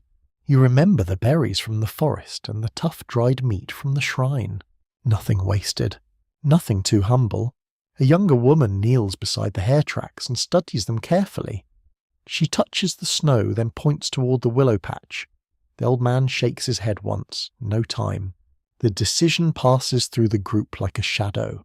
Food ahead matters less than danger behind. You feel it then again, that sense of pursuit by something larger than animals. The wolves are real, the cold is real, but the ash, the trembling ground, the red glow behind clouds, that is the true hunter here. Slow, enormous, indifferent. The river grows louder as you approach. Not roaring, murmuring beneath ice. Water moves under white crusts and dark openings, making hollow liquid sounds that seem too alive for this frozen place. The air near it feels colder and wetter, Frost gathers thickly on stones along the bank. Bird tracks pepper the snow near the edge. Tiny prints, perhaps ptarmigan or other winter birds. A few feathers cling to a bush, pale brown and white. The old woman picks one up, turns it in her fingers and tucks it into her pouch. Feathers could be used for fletching arrows, stuffing, bedding, decorating clothing or ritual objects. Practicality and symbolism often shared the same pocket. In some Arctic and subarctic traditions, people watched animal behaviour closely for weather signs. Birds feeding low wolves, moving oddly reindeer, restless dogs whining at night. Modern science might separate meteorology from folklore, but lived experience rarely drew the line so neatly.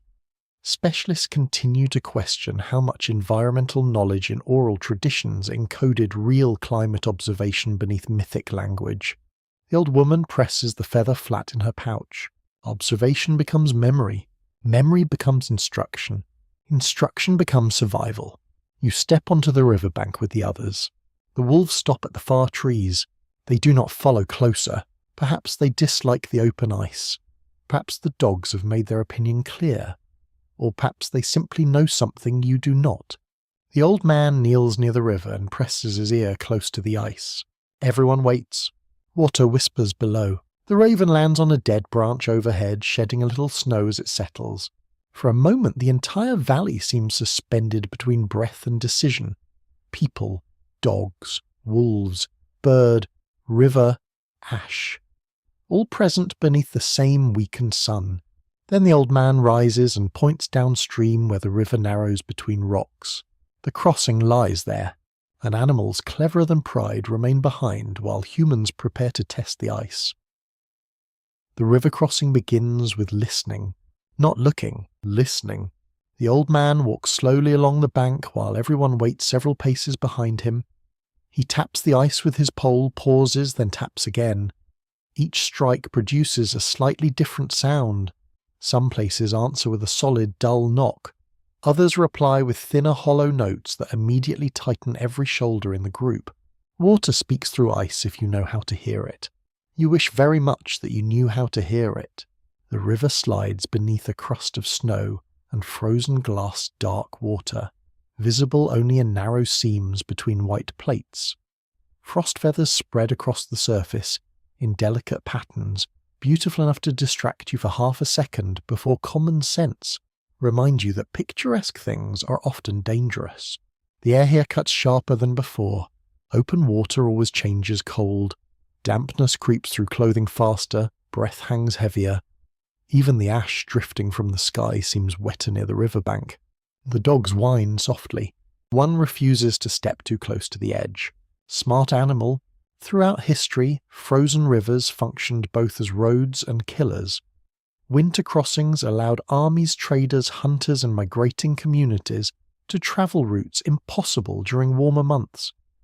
Yet every culture familiar with ice carried stories of sudden cracks, swallowed sleds, and people disappearing beneath dark water so quickly others barely had time to shout. You watch the old man kneel again. He presses one gloved hand flat against the ice eyes narrowed toward the current beneath. Then he stands and gestures downstream. The crossing point. The group moves carefully after him. No one bunches together. Weight spreads out, naturally practiced through long habit. The sled goes last. You notice this immediately. If the ice fails beneath the heaviest load, better it happens after the others cross. Not comforting information. Your boots touch the river ice. The sensation feels wrong at once. Snow on land shifts slightly beneath weight familiar and forgiving. Ice resists, hard, slick, alive somehow. You feel the current moving underneath even when logic says you should not. The old man taps twice ahead before stepping. Everyone follows the same route precisely. You do too. Step. Pause. Listen. The river murmurs below. The sound reminds you strangely of distant voices behind walls. Cold water terrifies humans for good reason. In near-freezing temperatures, muscle control can deteriorate within minutes. Breathing becomes erratic. Hands fail first. Even strong swimmers lose coordination rapidly. Survival manuals speak clinically about this. Rivers speak more honestly. The ice creaks softly somewhere ahead. The entire line stops instantly. No one breathes loudly.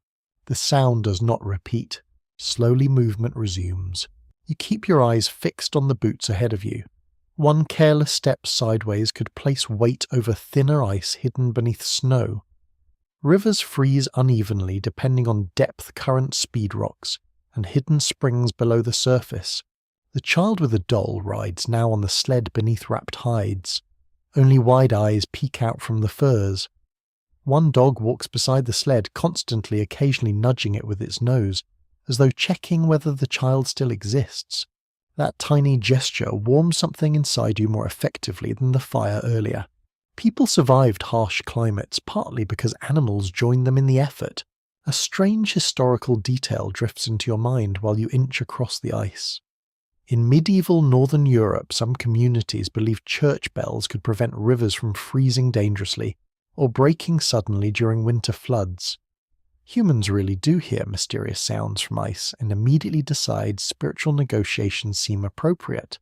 The river groans again, longer this time, not cracking exactly, shifting. The vibration travels through your boots and into your legs. Several people freeze instinctively. One woman whispers something sharp beneath her breath. The old man motions everyone forward faster now. Not panic, urgency. The sled runners scrape across a rough patch where snow has blown thin. Sparks flash briefly against exposed stone beneath the ice. Tiny orange stars in the grey world. Then the young man carrying the rear pole slips. His foot slides sideways. The pole crashes against the surface. A crack snaps outward beneath him with terrifying speed. Everyone shouts at once. The sound explodes through the valley. The young man throws himself forward instinctively while the ice beneath his trailing leg collapses into black water. For one awful instant, his lower body vanishes through the opening. The river lunges upward hungrily. Two people grab him immediately. The old man drops flat across the ice, spreading his weight while seizing the younger man's arm. Others pull from behind. Water splashes across the surface, instantly crusting with ice around the edges. You move without thinking. Your hands grab the younger man's clothing near the shoulders, wet fur, freezing water, panic radiating through fabric itself. Together the group hauls backward. The river resists. Then suddenly the young man slides free onto solid ice, coughing violently while water pours from one leg covering. Nobody pauses to celebrate. The old man shouts sharply and points toward the bank. Move. Now.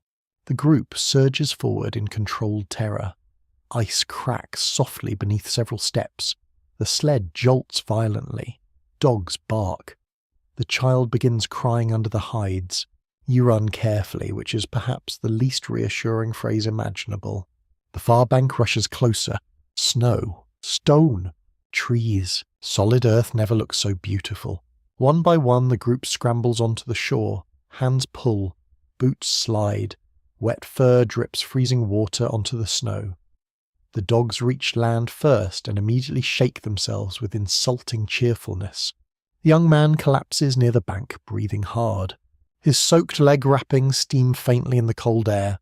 Dangerous. Very dangerous. Wet clothing in this temperature becomes deadly quickly. Several people move at once, stripping away the soaked outer layers, while another builds a fire with terrifying speed. Dry tinder appears from wrapped leather pouches protected beneath clothing. Sparks fly.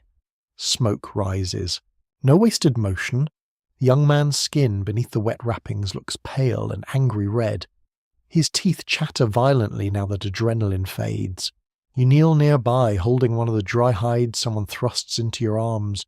Together the group rubs warmth back into his limbs carefully while the fire strengthens. Smoke pours upward through the trees. The scent feels like rescue. Survival historians often emphasize dramatic moments like storms or battles. Yet many deaths in cold regions came afterward during recovery. Wet clothing left unchanged. Exhaustion ignored. Small injuries neglected until infection or exposure followed. Winter punished carelessness patiently. The young man grips your wrist suddenly while shivering. Not fear, gratitude perhaps, or simply the instinctive need to touch another warm living thing after nearly disappearing beneath black water. The fire crackles louder. Steam rises from drying clothes strung near the flames. Beyond the river, the wolves remain faint shapes among distant trees watching silently from the far bank. They made the wiser choice after all. The old man stands apart from the group, staring back across the ice toward the ash-clouded mountains.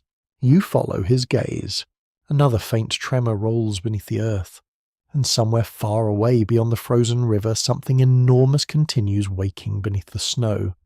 The camp settles only briefly after the river crossing.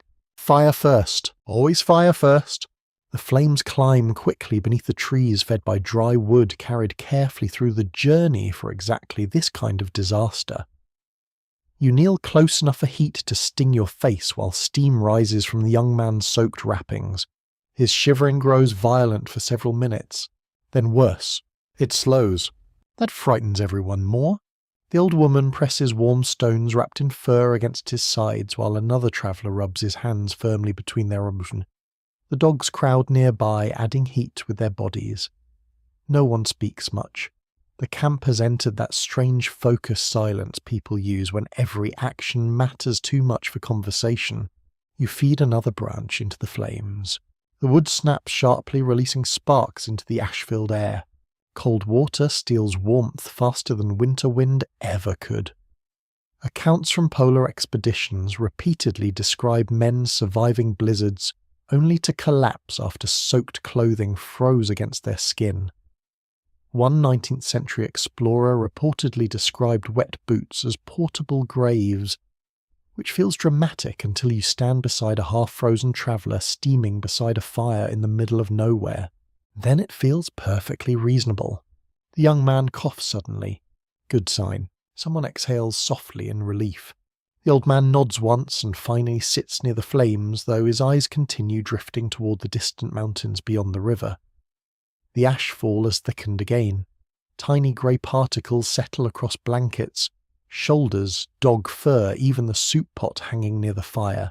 The world is being dusted slowly into silence. You glance around the temporary camp. Nobody wastes the pause. One woman checks leather water bags for leaks. Another rearranges supplies on the sled, balancing weight carefully. The child with the doll sleeps wrapped in layered hides beside one of the dog's tiny boots sticking out awkwardly from the blankets. Exhaustion changes posture before it changes faces. You notice it everywhere now. Bent shoulders, slow movements after standing, people leaning against trees whenever they think no one watches. Even the dogs seem tired. A grey one lifts its head and studies you for a long moment before resting its muzzle back on crossed paws. Frost clings to its whiskers. Scar tissue marks one ear. This animal has seen difficult winters before. Humans and dogs transformed each other historically in ways difficult to overstate. Dogs guarded camps, pulled loads, tracked prey, warned of predators, and shared body warmth during severe cold. In return, humans fed, sheltered, and protected them. Civilization contains many grand monuments, but some of history's greatest achievements probably began with one tired wolf deciding to sit near one tired fire. The old woman passes you a strip of softened leather and gestures toward your boot wrappings. Repair them. You obey immediately. The leather feels stiff but workable near the fire. Using the small bone needle still tucked inside your clothing, you begin reinforcing a torn seam along one ankle. Your fingers move clumsily at first. The old woman watches. Then she reaches over silently and adjusts your stitching angle. Ah, of course. You had been sewing badly. Human history in one sentence. You try again. Better this time. The needle passes through hide with a soft crunching resistance. Sinew thread pulls tight behind it, sealing the gap where snow had slipped inside earlier. Small repair. Important repair. Clothing maintenance consumed enormous amounts of labour in pre-modern societies. Garments represented survival status, shelter and investment all at once. Travellers carried repair kits constantly because torn seams during winter could become life-threatening frighteningly quickly. A curious medieval practice drifts into your thoughts while you sew. In some regions, people place tiny charms or symbols into clothing seams for luck or protection. Hidden crosses, animal teeth, bits of carved bone. Humans have apparently been emotionally attaching meaning to pockets for centuries. You touch the little copper token beneath your layers. Still there, the firelight flickers across nearby faces.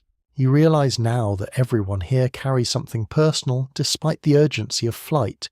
A comb, a doll, carved charms, decorative stitching along mitten cuffs. Tiny choices proving survival alone is never enough. People want memory too. Identity. Familiar objects reminding them who they were before the ash began falling. The ground trembles again, softer this time. Still enough to silence the camp instantly.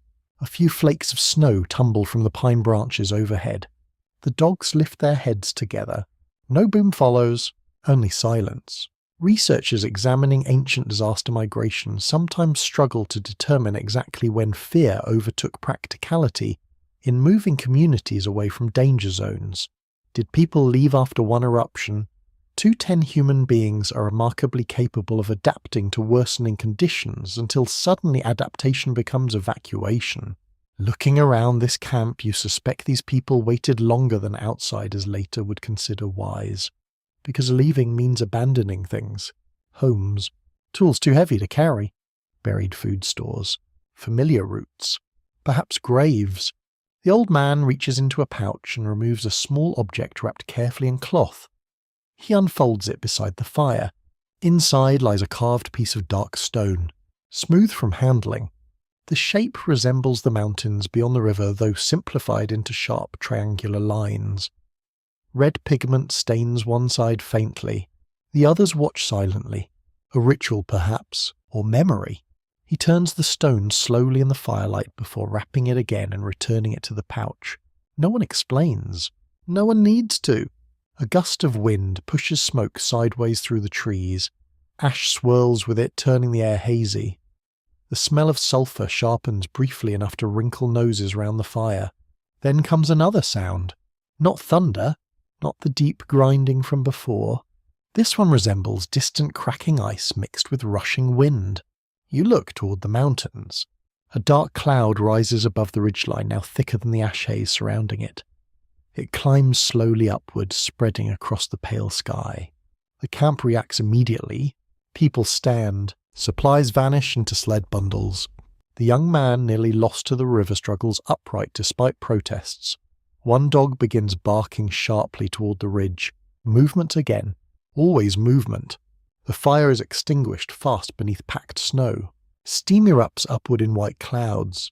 Within moments, only blackened stones remain where warmth existed. You shoulder your repaired gear and help tighten cords across the sled, while ash settles silently onto your sleeves. The old woman checks your ankle seam, once more nods approval, then presses an extra strip of fur into your hand for insulation. Tiny kindness. Tiny survival. Far away the dark cloud continues climbing, and though nobody says the words aloud, you understand now with perfect clarity. The mountain is not finished with this world yet. The group leaves the river behind and enters the thicker forest.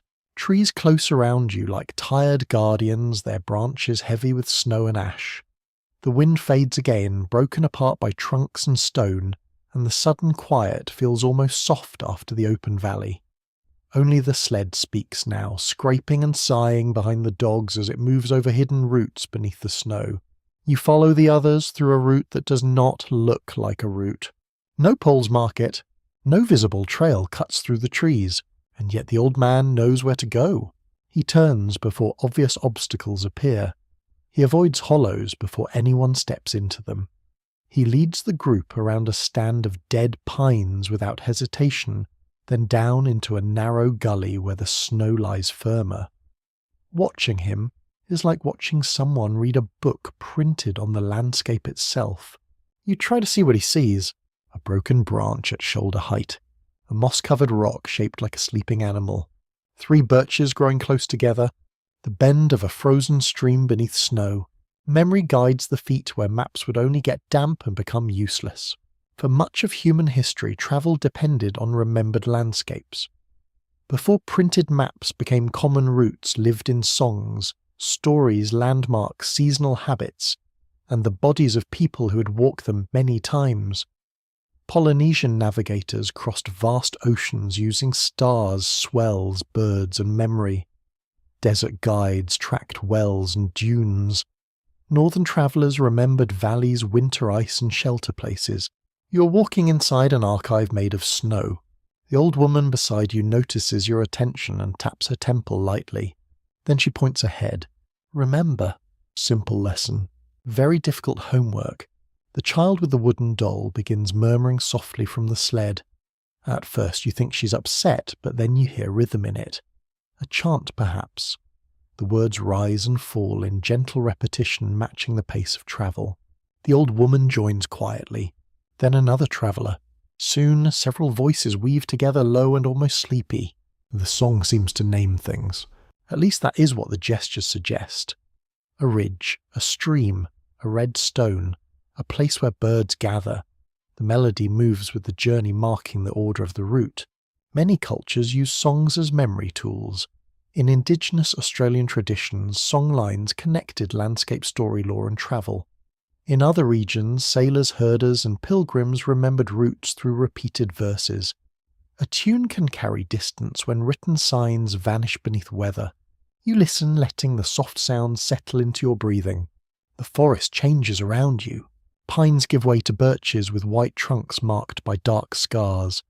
Ash collects in those scars, making them look like eyes half closed.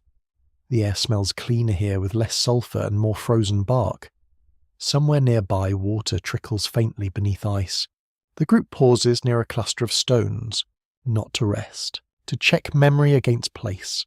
The old man brushes snow from one stone, revealing a shallow carving. The same circular symbol you saw on the copper token. Circle around centre. Sun or eye or something older than either word in your understanding. He touches it once. The group moves on. A peculiar thought comes to you. In some medieval European villages, people believed certain stones remembered footsteps and could guide lost travellers home if touched properly. Completely unhelpful as geology, perhaps, but emotionally excellent. And honestly, after the morning you have had, a cooperative rock would be welcome. You touch the copper token beneath your clothing. Cold again now. The path rises gently. Your repaired boot holds better than before. Snow no longer slips in around the ankle. The stitch bites tightly, and you silently thank the old woman, the bone needle, the unknown people who perfected sewing, and every irritated ancestor who ever complained about wet feet. Fatigue still presses against you. It has become a companion now. Not dramatic, just present. A weight behind the eyes, a heaviness in the shoulders. You begin to understand why stories mattered in long journeys. They kept minds awake when bodies wanted to fold into the snow. The old man begins speaking as you walk. His voice is low, meant for the group rather than performance. You understand almost none of it, yet the pattern feels familiar. A repeated tale, perhaps. The others listen while working through the forest. Someone smiles faintly at one phrase. The child whispers a line before he says it, as children do when they know a story well and cannot resist proving it. Story as root, story as warning, story as warmth. Researchers remain divided over how far back oral traditions can preserve memories of real environmental events. Some propose that stories of floods, eruptions, or vanished lands may carry echoes of disasters thousands of years old.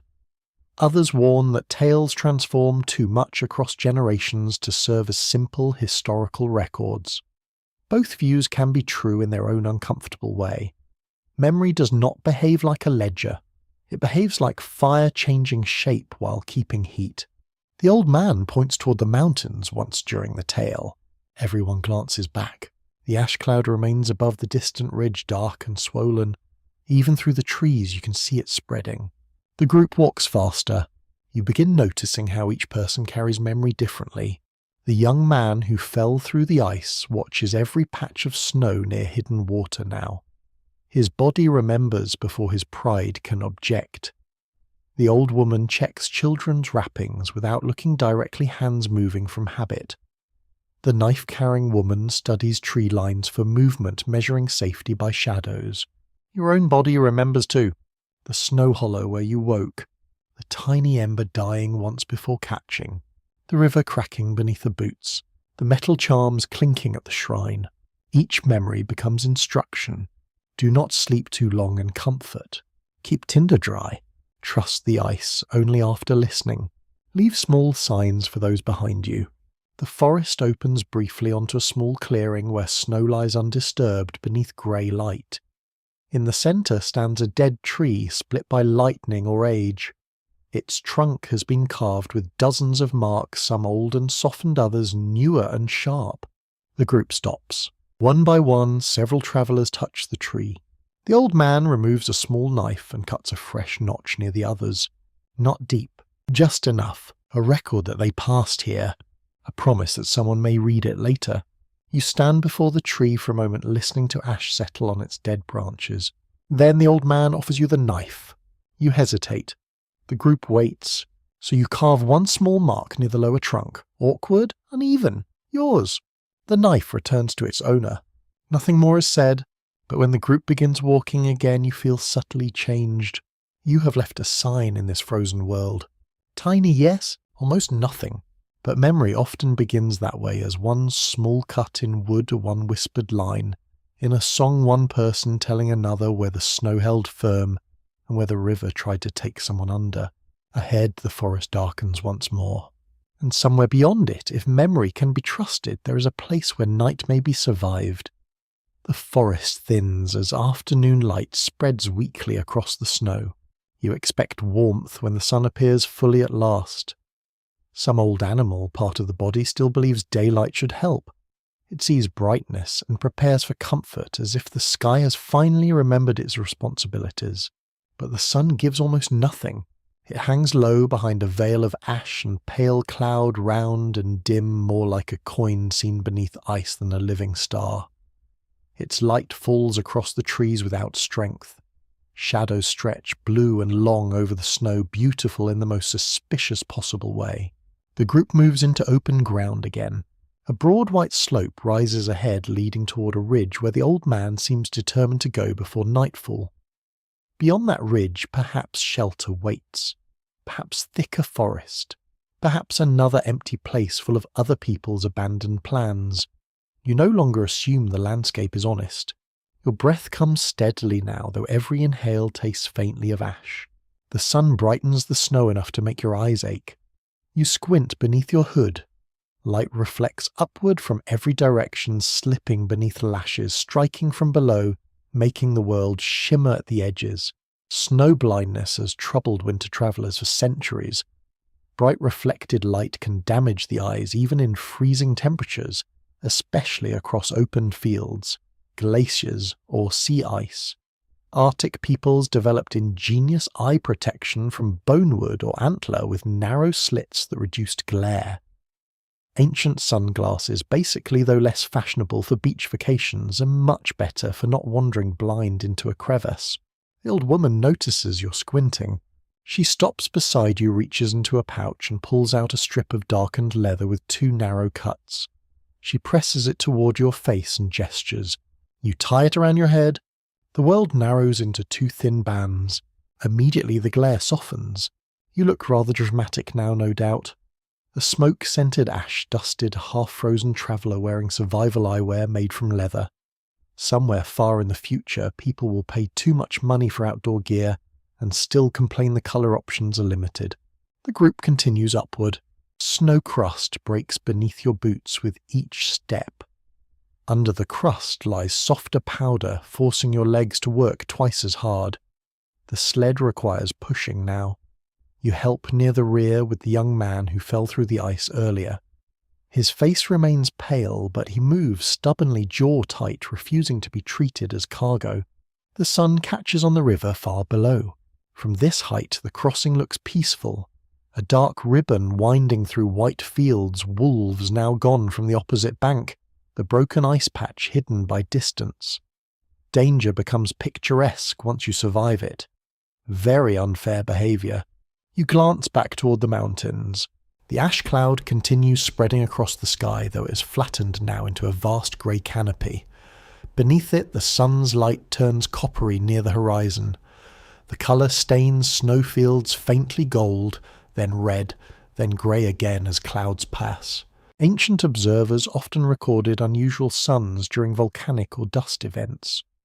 Roman writers sometimes described dim or blood-coloured sunlight as omens. Chinese court astronomers carefully noted strange skies, halos, eclipses, and atmospheric phenomena because heaven and government were thought to reflect one another. Bad sky, bad politics, a stressful arrangement for everyone involved. You watch the weak sun struggle through the haze and can hardly blame them. When daylight itself changes, explanation feels urgent, yet the group does not stop to interpret it. They walk. The old man uses the sun anyway, glancing toward its position whenever the ridge opens around trees. Even weakened light can guide direction. Before compasses became widespread, travellers across the world relied on sun stars, prevailing winds, landmarks, animal behaviour and memory. Navigation was not one skill. It was many quiet habits layered together. A young girl beside the sled hums the route song from earlier, softly now, almost under her breath. The melody blends with the crunch of boots and sled runners.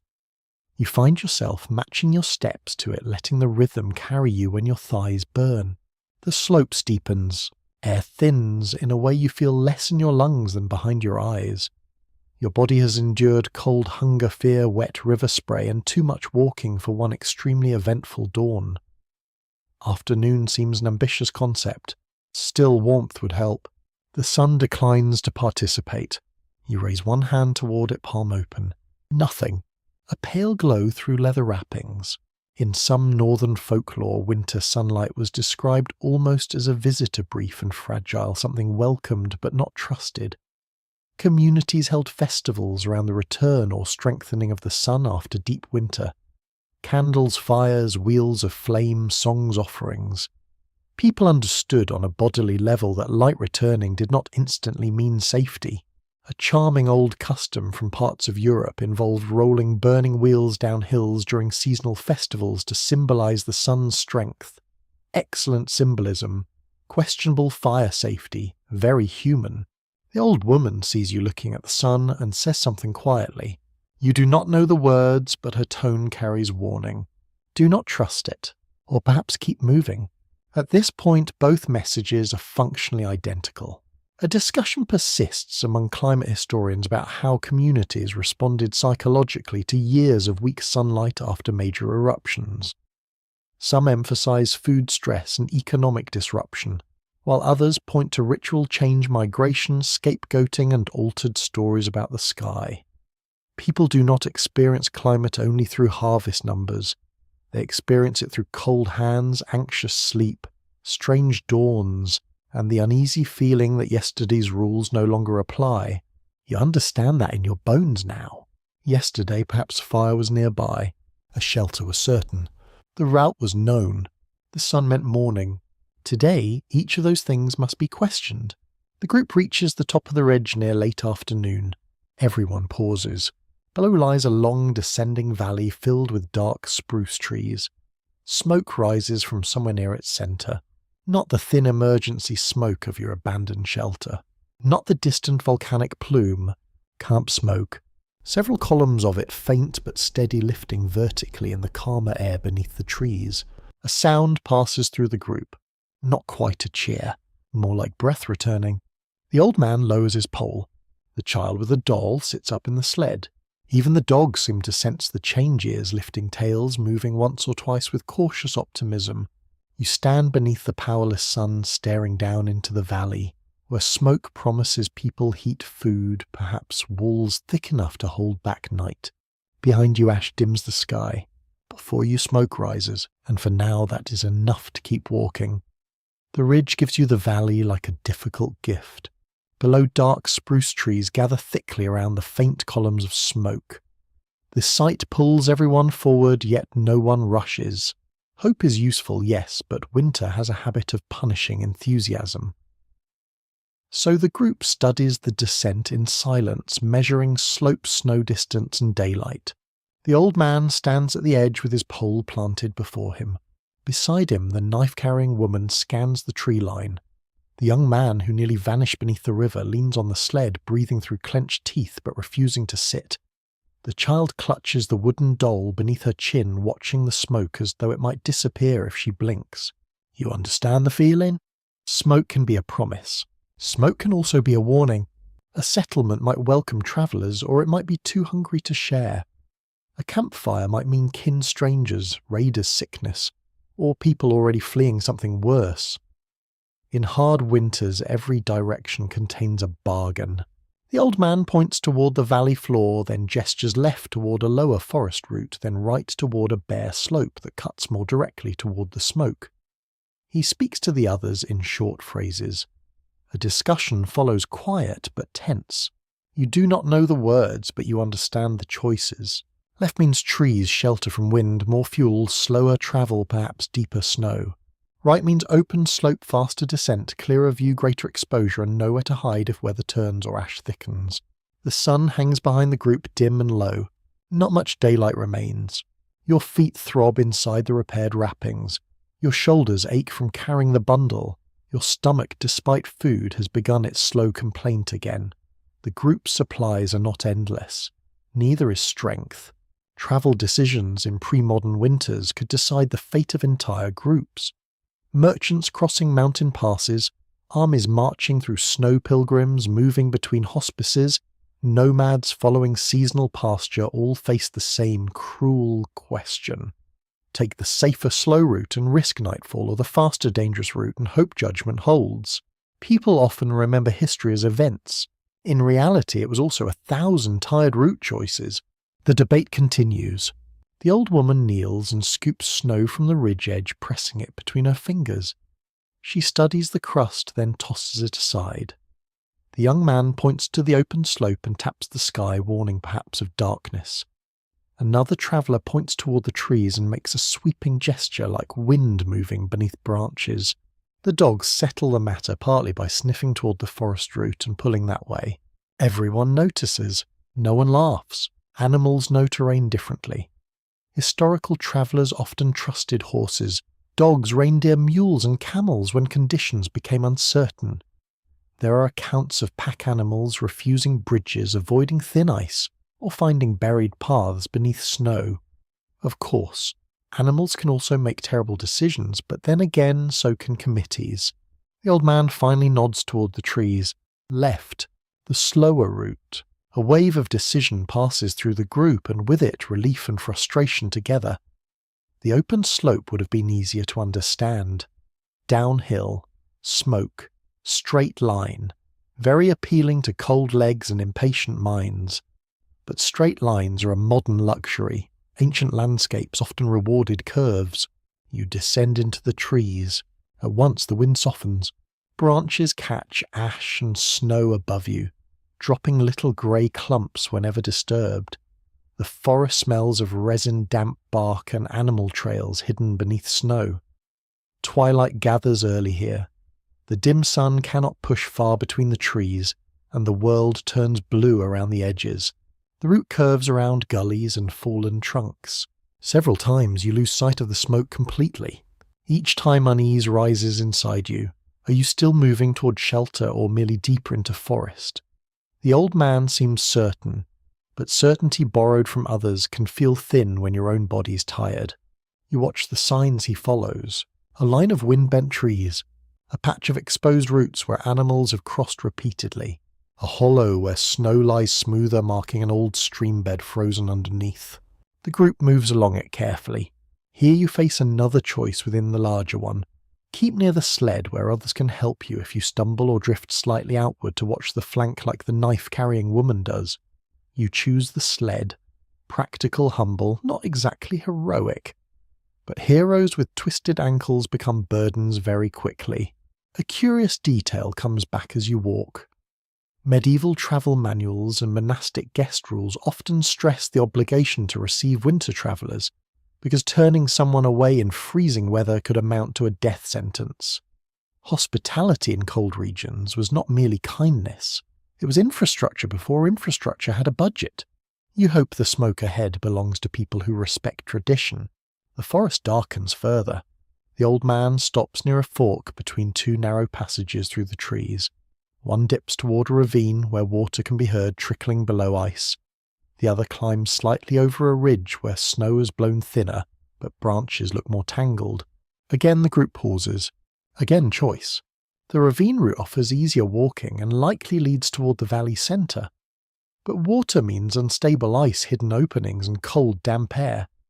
The ridge route demands climbing, but may avoid the stream's traps. The old woman says something firm and points upward. The young man looks unhappy. The dogs pull toward the ravine, sniffing eagerly. This time the humans overrule them. Upward. Even good animals can be seduced by interesting smells. You climb, legs trembling. A distant boom rolls behind you from the mountain, softer than before, but still enough to shake loose ash from branches. Grey dust showers across the group. The child coughs. Someone covers the soup pot bundles more tightly. Everyone moves faster despite exhaustion. Some researchers continue to examine whether communities near volcanoes recognized early warning patterns through oral tradition, animal behavior, hot springs, ground tremors, or changes in water taste. The difficulty is that people often knew danger existed and still stayed, because homes, food stores, and sacred places do not fit easily on a sled. Your group is proof of that terrible arithmetic. They carry what matters, but not everything. Nobody ever carries everything. At the ridgetop, the forest opens briefly. Smoke appears again. Closer now. Perhaps less than an hour away at ordinary pace. More than that at frozen, hungry, ash-covered pace. Still nearer. Below you see two possible approaches to the hidden camp. A broad hollow filled with small birches, easy walking but exposed to view, or a narrow band of thick spruce where movement will be slow and dark. The old man does not decide immediately. He looks at each adult in turn. This choice concerns people, not weather. Approaching openly may show peace. Approaching through dense trees may offer protection if strangers refuse welcome. The group is tired, carrying children, injured companions, dogs, and limited supplies. Pride has no place here, neither does foolish trust. You feel the copper token beneath your clothing, the carved tree mark behind you, the bone needle in your pouch, tiny signs of belonging to those who make choices together. The old man finally lifts both hands, palms outward, then points toward the open birch hollow. Peace first, caution second. The group rearranges itself before descending. Weapons visible but lowered. Children near the centre. Dogs held close. You are placed near the sled with the bundle still in your arms, neither front nor rear, neither honoured nor hidden. A fair position for a stranger becoming less strange. You step into the birch hollow as evening gathers, walking toward smoke, toward possible warmth, toward people who may open their circle or turn you back into the snow. Behind you the ash cloud spreads across the fading sun. Ahead, through pale trunks and blue shadow, a fire flickers briefly between trees, and every person in the group grows quieter because the next choice will not be yours alone. The birch hollow glows faintly in the evening light. White trunks rise around you like thin pillars, their bark streaked with ash and blue shadow. Snow lies smoother here, less disturbed by wind, and your boots sink with soft muffled sounds instead of sharp crunches. Ahead through the trees, the flicker of firelight appears and disappears as the group advances carefully downhill. No one speaks now. Even the dogs seem to understand this moment requires silence. You walk with your shoulders tense beneath the weight of the bundle eyes fixed on the shifting glow ahead. The smoke smell grows stronger with every step. Wood smoke, fat smoke, human smoke. The smell of people who expect tomorrow to arrive. A low structure appears first, then another. Not tents this time. Houses, small half buried in snow roof lines, barely visible beneath layered coverings of turf hides and packed earth. Smoke escapes through narrow openings at the top, rising into the dim air in slow blue columns. Light glows faintly behind stretched hide coverings over doorways. The sight hits you strangely hard. Permanence, not just survival, a place built to remain. Semi-underground winter houses appeared across many cold regions because Earth itself provides insulation. Structures dug partly below ground could trap warmth far better than exposed shelters. In Arctic and subarctic communities, people combined sawed timberstone bone hides and snow into remarkably efficient dwellings capable of surviving brutal seasons. From outside, these homes resemble hills. From inside, they hold worlds. The group slows further near the edge of the settlement. You count perhaps 6 structures scattered among the trees and low-rises. Storage racks stand near several houses, though many appear empty now.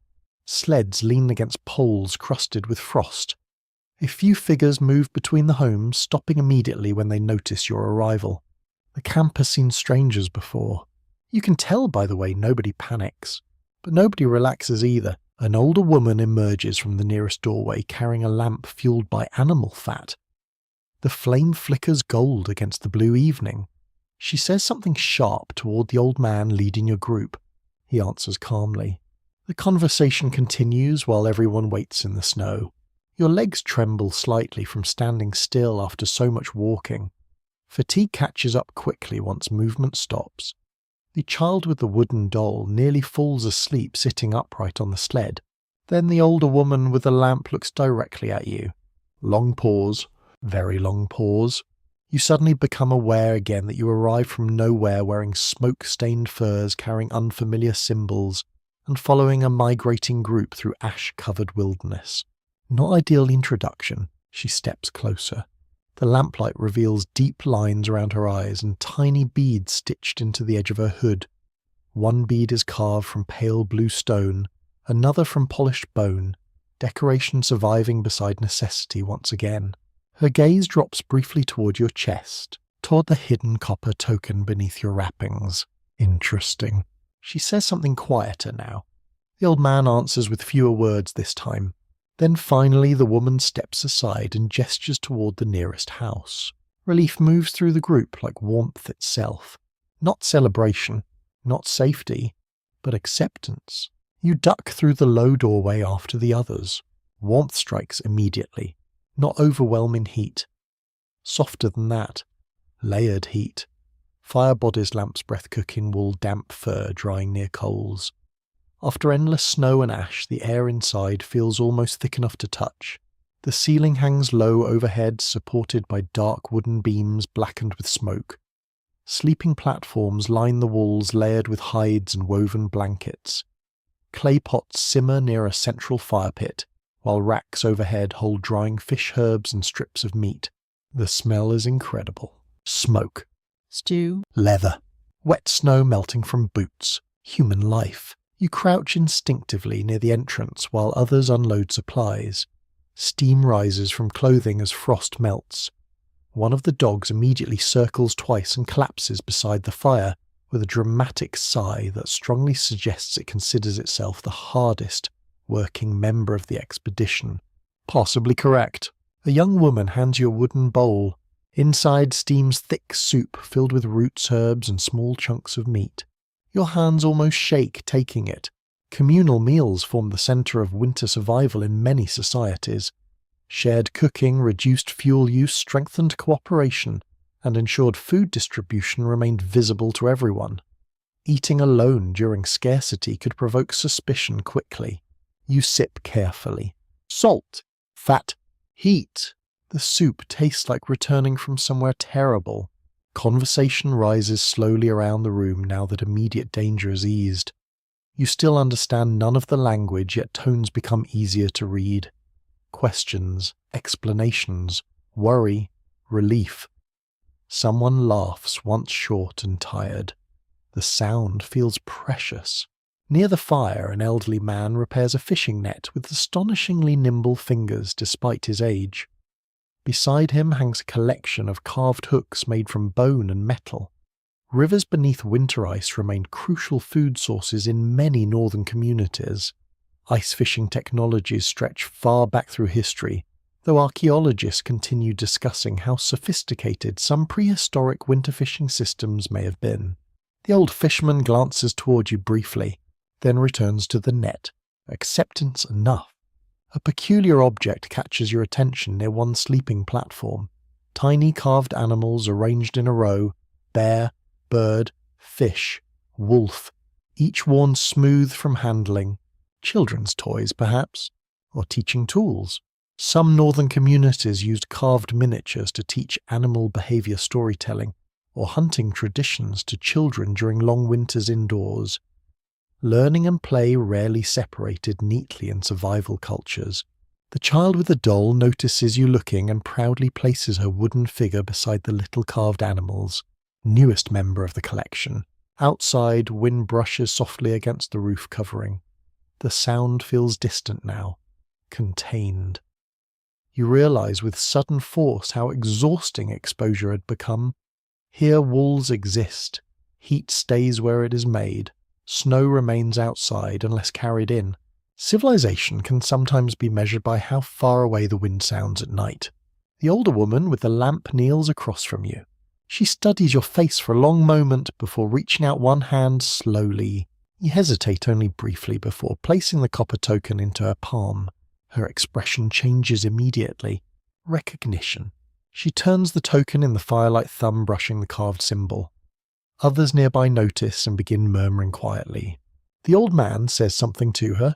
She nods once. Then very carefully she hands the token back to you. Not confiscated. Not questioned. Returned. A sign, perhaps, that whoever carried it before you belonged here once. Or still does. The realization settles heavily and warmly together inside your chest. Outside, ash continues drifting through the frozen night. But inside the low, smoke-darkened house among strangers who no longer feel entirely strange, a fire crackles steadily while soup warms your hands. And for the first time since waking in snow with no fire beside you, night no longer feels impossible. The house settles around you like a second skin. Outside, the frozen world continues groaning beneath ash and distant fire, but inside the low earthen walls, everything moves according to older rhythms. Soup is stirred, snow melts in hanging pots, wet clothing steams near the hearth. Someone snores softly near the back wall, already exhaustion, overtaking caution with impressive speed. You sit near the fire, cradling the empty wooden bowl in both hands long after the soup is gone. Warmth lingers in the wood. So does the smell. Roots, fat, smoke. Herbs crushed between fingers before being dropped into the pot. The scent wraps around you until your body begins loosening in places you did not realize were clenched. Across the room, the older woman speaks quietly with the old man who guided the group through the forest. Every so often, one of them glances toward you. Not suspicious now, curious. The copper token rests against your chest beneath the layers of fur and wool. Ever since the woman recognized it, something subtle has shifted. You cannot explain it yet. The room feels less like a shelter and more like a threshold. A sleeping platform near the fire opens as someone gestures for you to move closer. You obey immediately because heat remains a persuasive argument. The platform creaks softly beneath layered hide stuffed with moss and feathers. Softer than snow, softer than stone, softer than anything you have touched since waking in that frozen hollow before dawn. Your body nearly folds into sleep at once. Dangerous. You catch yourself and sit upright again. The old fisherman repairing the net notices and chuckles quietly. He says something that makes the others smile. You suspect he has just compared you to an exhausted animal, refusing to admit it needs rest. Probably accurate. Communal sleeping arrangements were common in cold climates, partly because shared body heat mattered enormously. Entire families, travellers and guests often slept in close quarters during winter. Privacy as modern people imagine, it becomes less important when the weather outside is trying to turn your lungs into decorative ice sculptures. The room glows gold and amber beneath oil lamps. Smoke stains darken the beams overhead in layered shadows. Tiny soot particles drift lazily near the ceiling whenever someone moves. Children sleep beneath fur blankets, while adults continue small tasks around them. A woman braids cord from softened fibres near the fire. Another sharpens a blade with long, patient strokes. No movement wasted. No movement rushed. You realize something slowly. This place is not untouched by fear. It is organized against it. Near the doorway hangs a collection of winter gear drying carefully. Snowshoes, thick mittens, spare wrappings for feet, fishing spears tipped with polished bone and metal. Every object carries repairs upon repairs. Reinforced stitching, wrapped handles, replaced straps. Cold cultures became masters of maintenance because replacement was expensive, and Storms did not care whether your equipment budget had suffered recently. A small boy wanders sleepily toward the fire, carrying a cracked cup. The old woman takes it from him, fills it with warm broth, then taps his forehead lightly before sending him back beneath the blankets. You watch the gesture, tender, automatic, human. A curious detail from northern history drifts into your thoughts. Some medieval Icelandic households reportedly judged wealth partly by how many guests could survive winter under one roof. Hospitality increased status because feeding strangers during hard seasons demonstrated security and strength. Generosity was practical reputation management wrapped in kindness. You glance around the crowded room. This settlement may not possess abundance, but it possesses enough to share. That matters. The old man eventually crosses the room and lowers himself beside you with a tired sigh. Up close, his clothing reveals even more repairs than before. Tiny stitches reinforce seams at shoulders and knees. Fur patches cover older worn sections. Smoke clings to him deeply enough to seem permanent. He removes the wrapped stone carving from his pouch again. This time he places it between you both. In the firelight, the carved mountain shape looks sharper than before. Red pigment fills tiny grooves along one side.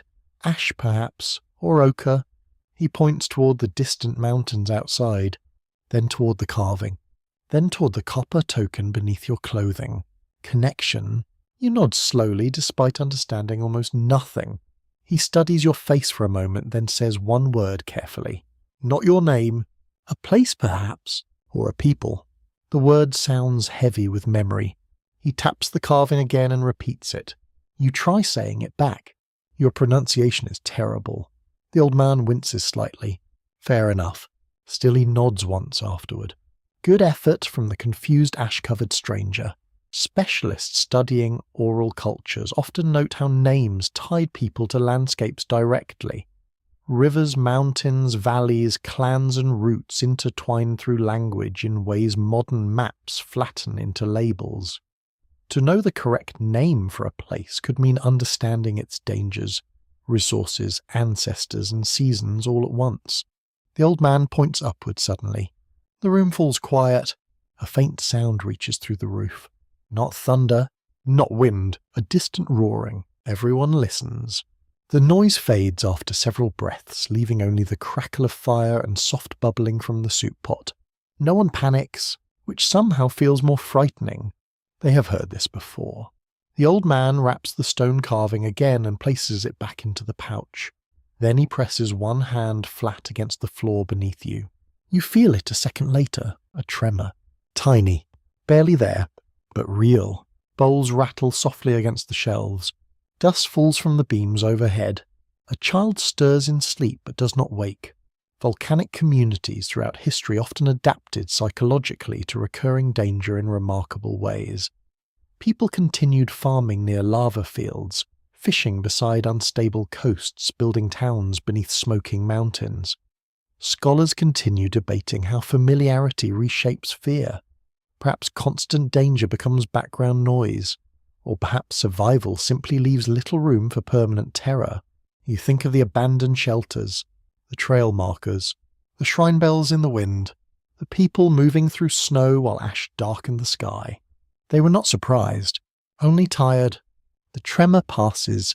Conversation resumes quietly. Someone adds wood to the fire. The dogs shift positions in sleep paws, twitching beside glowing coals.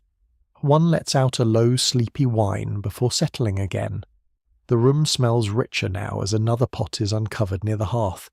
Fish this time, salt and smoke filling the air. Your eyelids grow heavy, very heavy. Across the room, the child with the wooden doll opens one eye and stares at you through the firelight. Then solemnly she places the doll upright, facing your direction, as though assigning it watch duty. Excellent security system. You smile despite yourself. Outside, ash continues falling across the valley. The weakened sun has vanished entirely now, leaving only darkness beyond the smoke holes above. Yet inside the house, warmth pulses softly through packed earth floors and sleeping furs, while quiet human sounds drift beneath the roof. Repairing, breathing, remembering, enduring. And as sleep finally begins pulling at you for real this time, you realize something strange. You no longer feel like a traveller passing through this frozen world. You feel like part of the fire keeping it alive. You sleep beside the fire, and for once the cold does not reach you first. It waits outside. It presses against the roof, settles in the door tunnel, clings to the outer walls, and drifts down from the ash-dark sky in soft grey layers. But it does not take you. Not tonight. The packed earth house holds its warmth carefully, like cupped hands around a coal. You wake before dawn anyway. Not because of danger, at least not immediately. Because the room has changed. The fire has burned low, leaving a bed of red embers beneath blackened wood. Around you, people sleep in layered shadows. The old woman lies near the children with one hand resting on a folded blanket. The old man sits upright against the wall, not fully asleep, not fully awake, listening as if his bones have been trained to hear trouble before it arrives. The dogs breathe in soft, uneven rhythms near the entrance. Everything smells of smoke and sleep. Your own body feels heavy but alive. Feet sore, shoulders aching, hands tender from cold and work. Yet beneath the pain lies something steadier. You're warm enough to notice discomfort without fearing it. That is a luxury. You sit slowly, careful not to disturb the hides beneath you. The child's wooden doll still faces your direction, posted like a tiny guardian. Its carved expression remains simple and stern. Excellent employee. No complaints, no breaks requested. A faint glow shows through the smoke hole overhead. Not sunlight yet, snowlight. The pale reflection of night fading over white ground. Someone has risen before you. Near the hearth, a woman kneels with a bundle of dry splinters, feeding the embers back toward flame. She does it so gently that fire seems to wake rather than ignite. A breath, a glow, a curl of smoke. Then a small flame lifts itself from the coals. You watch quiet. Last night you arrived from snow with no fire. Now fire waits under ash preserved through darkness by patient hands. That simple fact carries more history than any king's monument. Hearth-keeping shaped households across the ancient world. In Roman homes, Greek homes, longhouses, yurts, sod houses, and winter lodges, the central fire offered heat, cooking light protection, and gathering space. To keep embers alive through the night was to protect morning itself. The woman adds another splinter. The flame grows, orange light touches sleeping faces one by one. The old man opens his eyes fully and looks toward you. He nods once as if your waking is expected. Then he gestures toward the doorway. Outside. You hesitate, then follow. The door tunnel forces you to crawl low before emerging into dawn. Cold air wraps around you instantly, but this time you're prepared. Your clothing is dry. Your ankle seam holds. Your face covering sits tight. Warmth from the house remains behind you like remembered sunlight. The settlement lies hushed beneath fresh ash and snow. Roofs appear as rounded white mounds streaked grey. Smoke rises from several openings, thin and steady. The forest stands silent around the houses, each spruce branch carrying layers of frost and volcanic dust.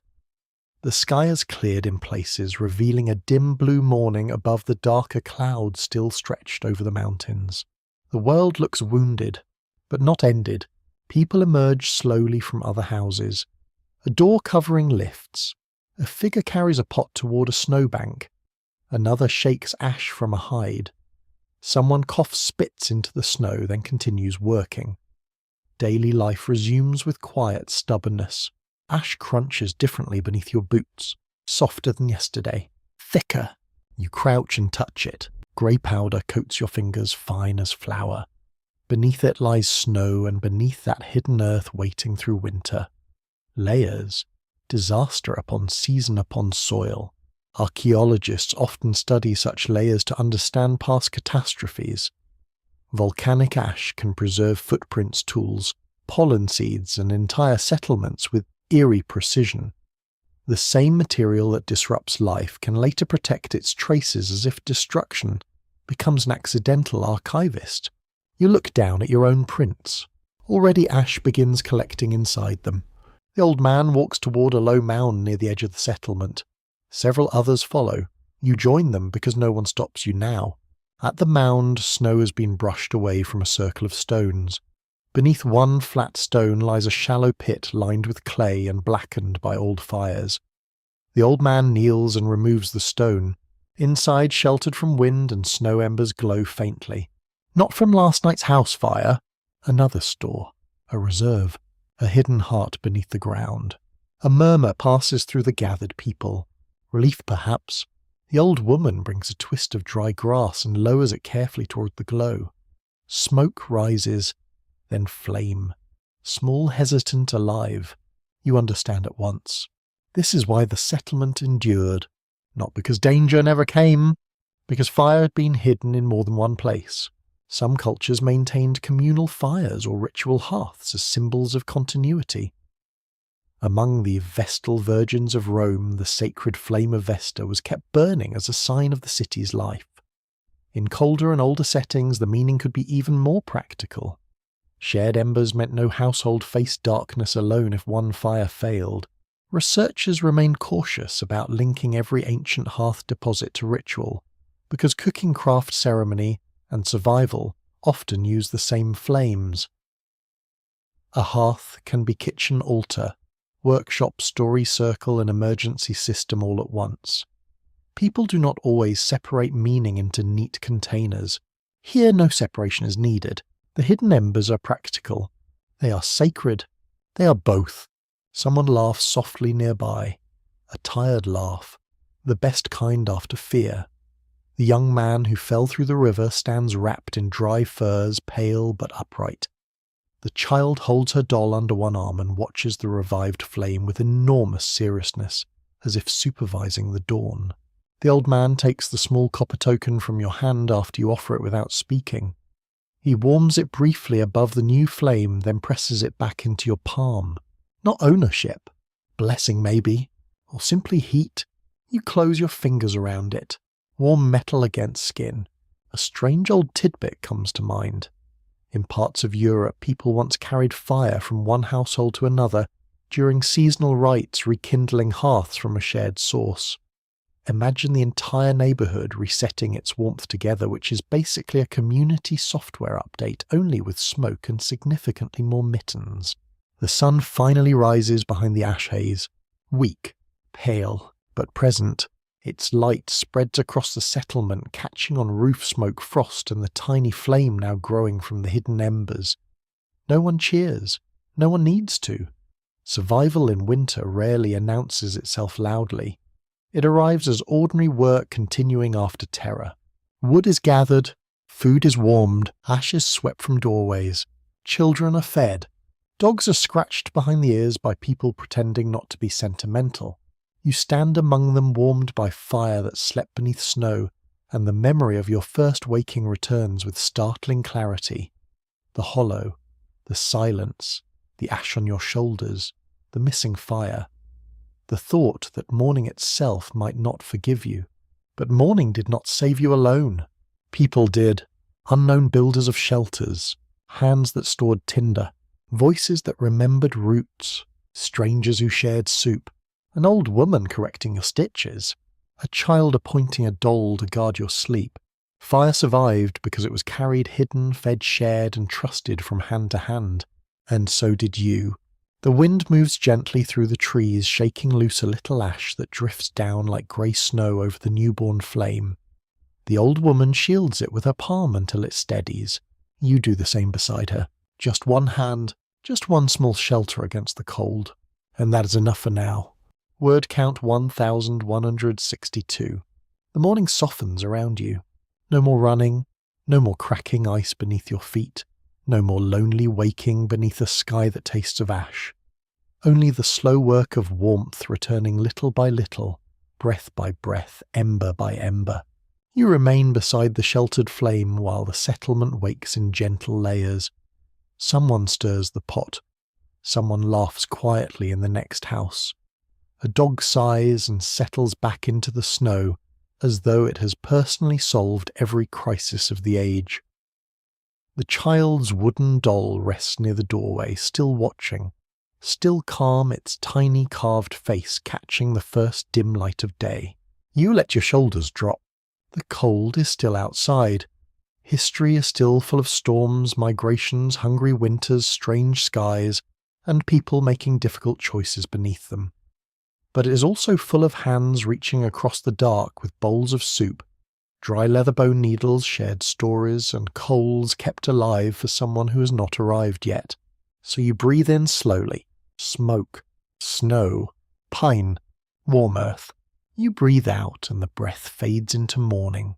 The ash continues to fall, but now it falls on roofs, on watchful trees, on footprints leading toward fire, on a world that has not finished becoming itself. The mountains may grumble far away, the sky may stay dim a little longer, but here, close to the ground, close to the hearth, warmth gathers quietly and refuses to vanish. And as your eyes grow heavy again, you can imagine the embers beneath the snow glowing softly through the long day, waiting for evening, waiting for hands, waiting for another traveller who arrives cold and frightened and just in time. The fire remains. You are safe. Rest now. Let the white valley fade. Let the smoke rise. Let the old house breathe around you. And let history for tonight keep watch in a whisper. Sweet dreams.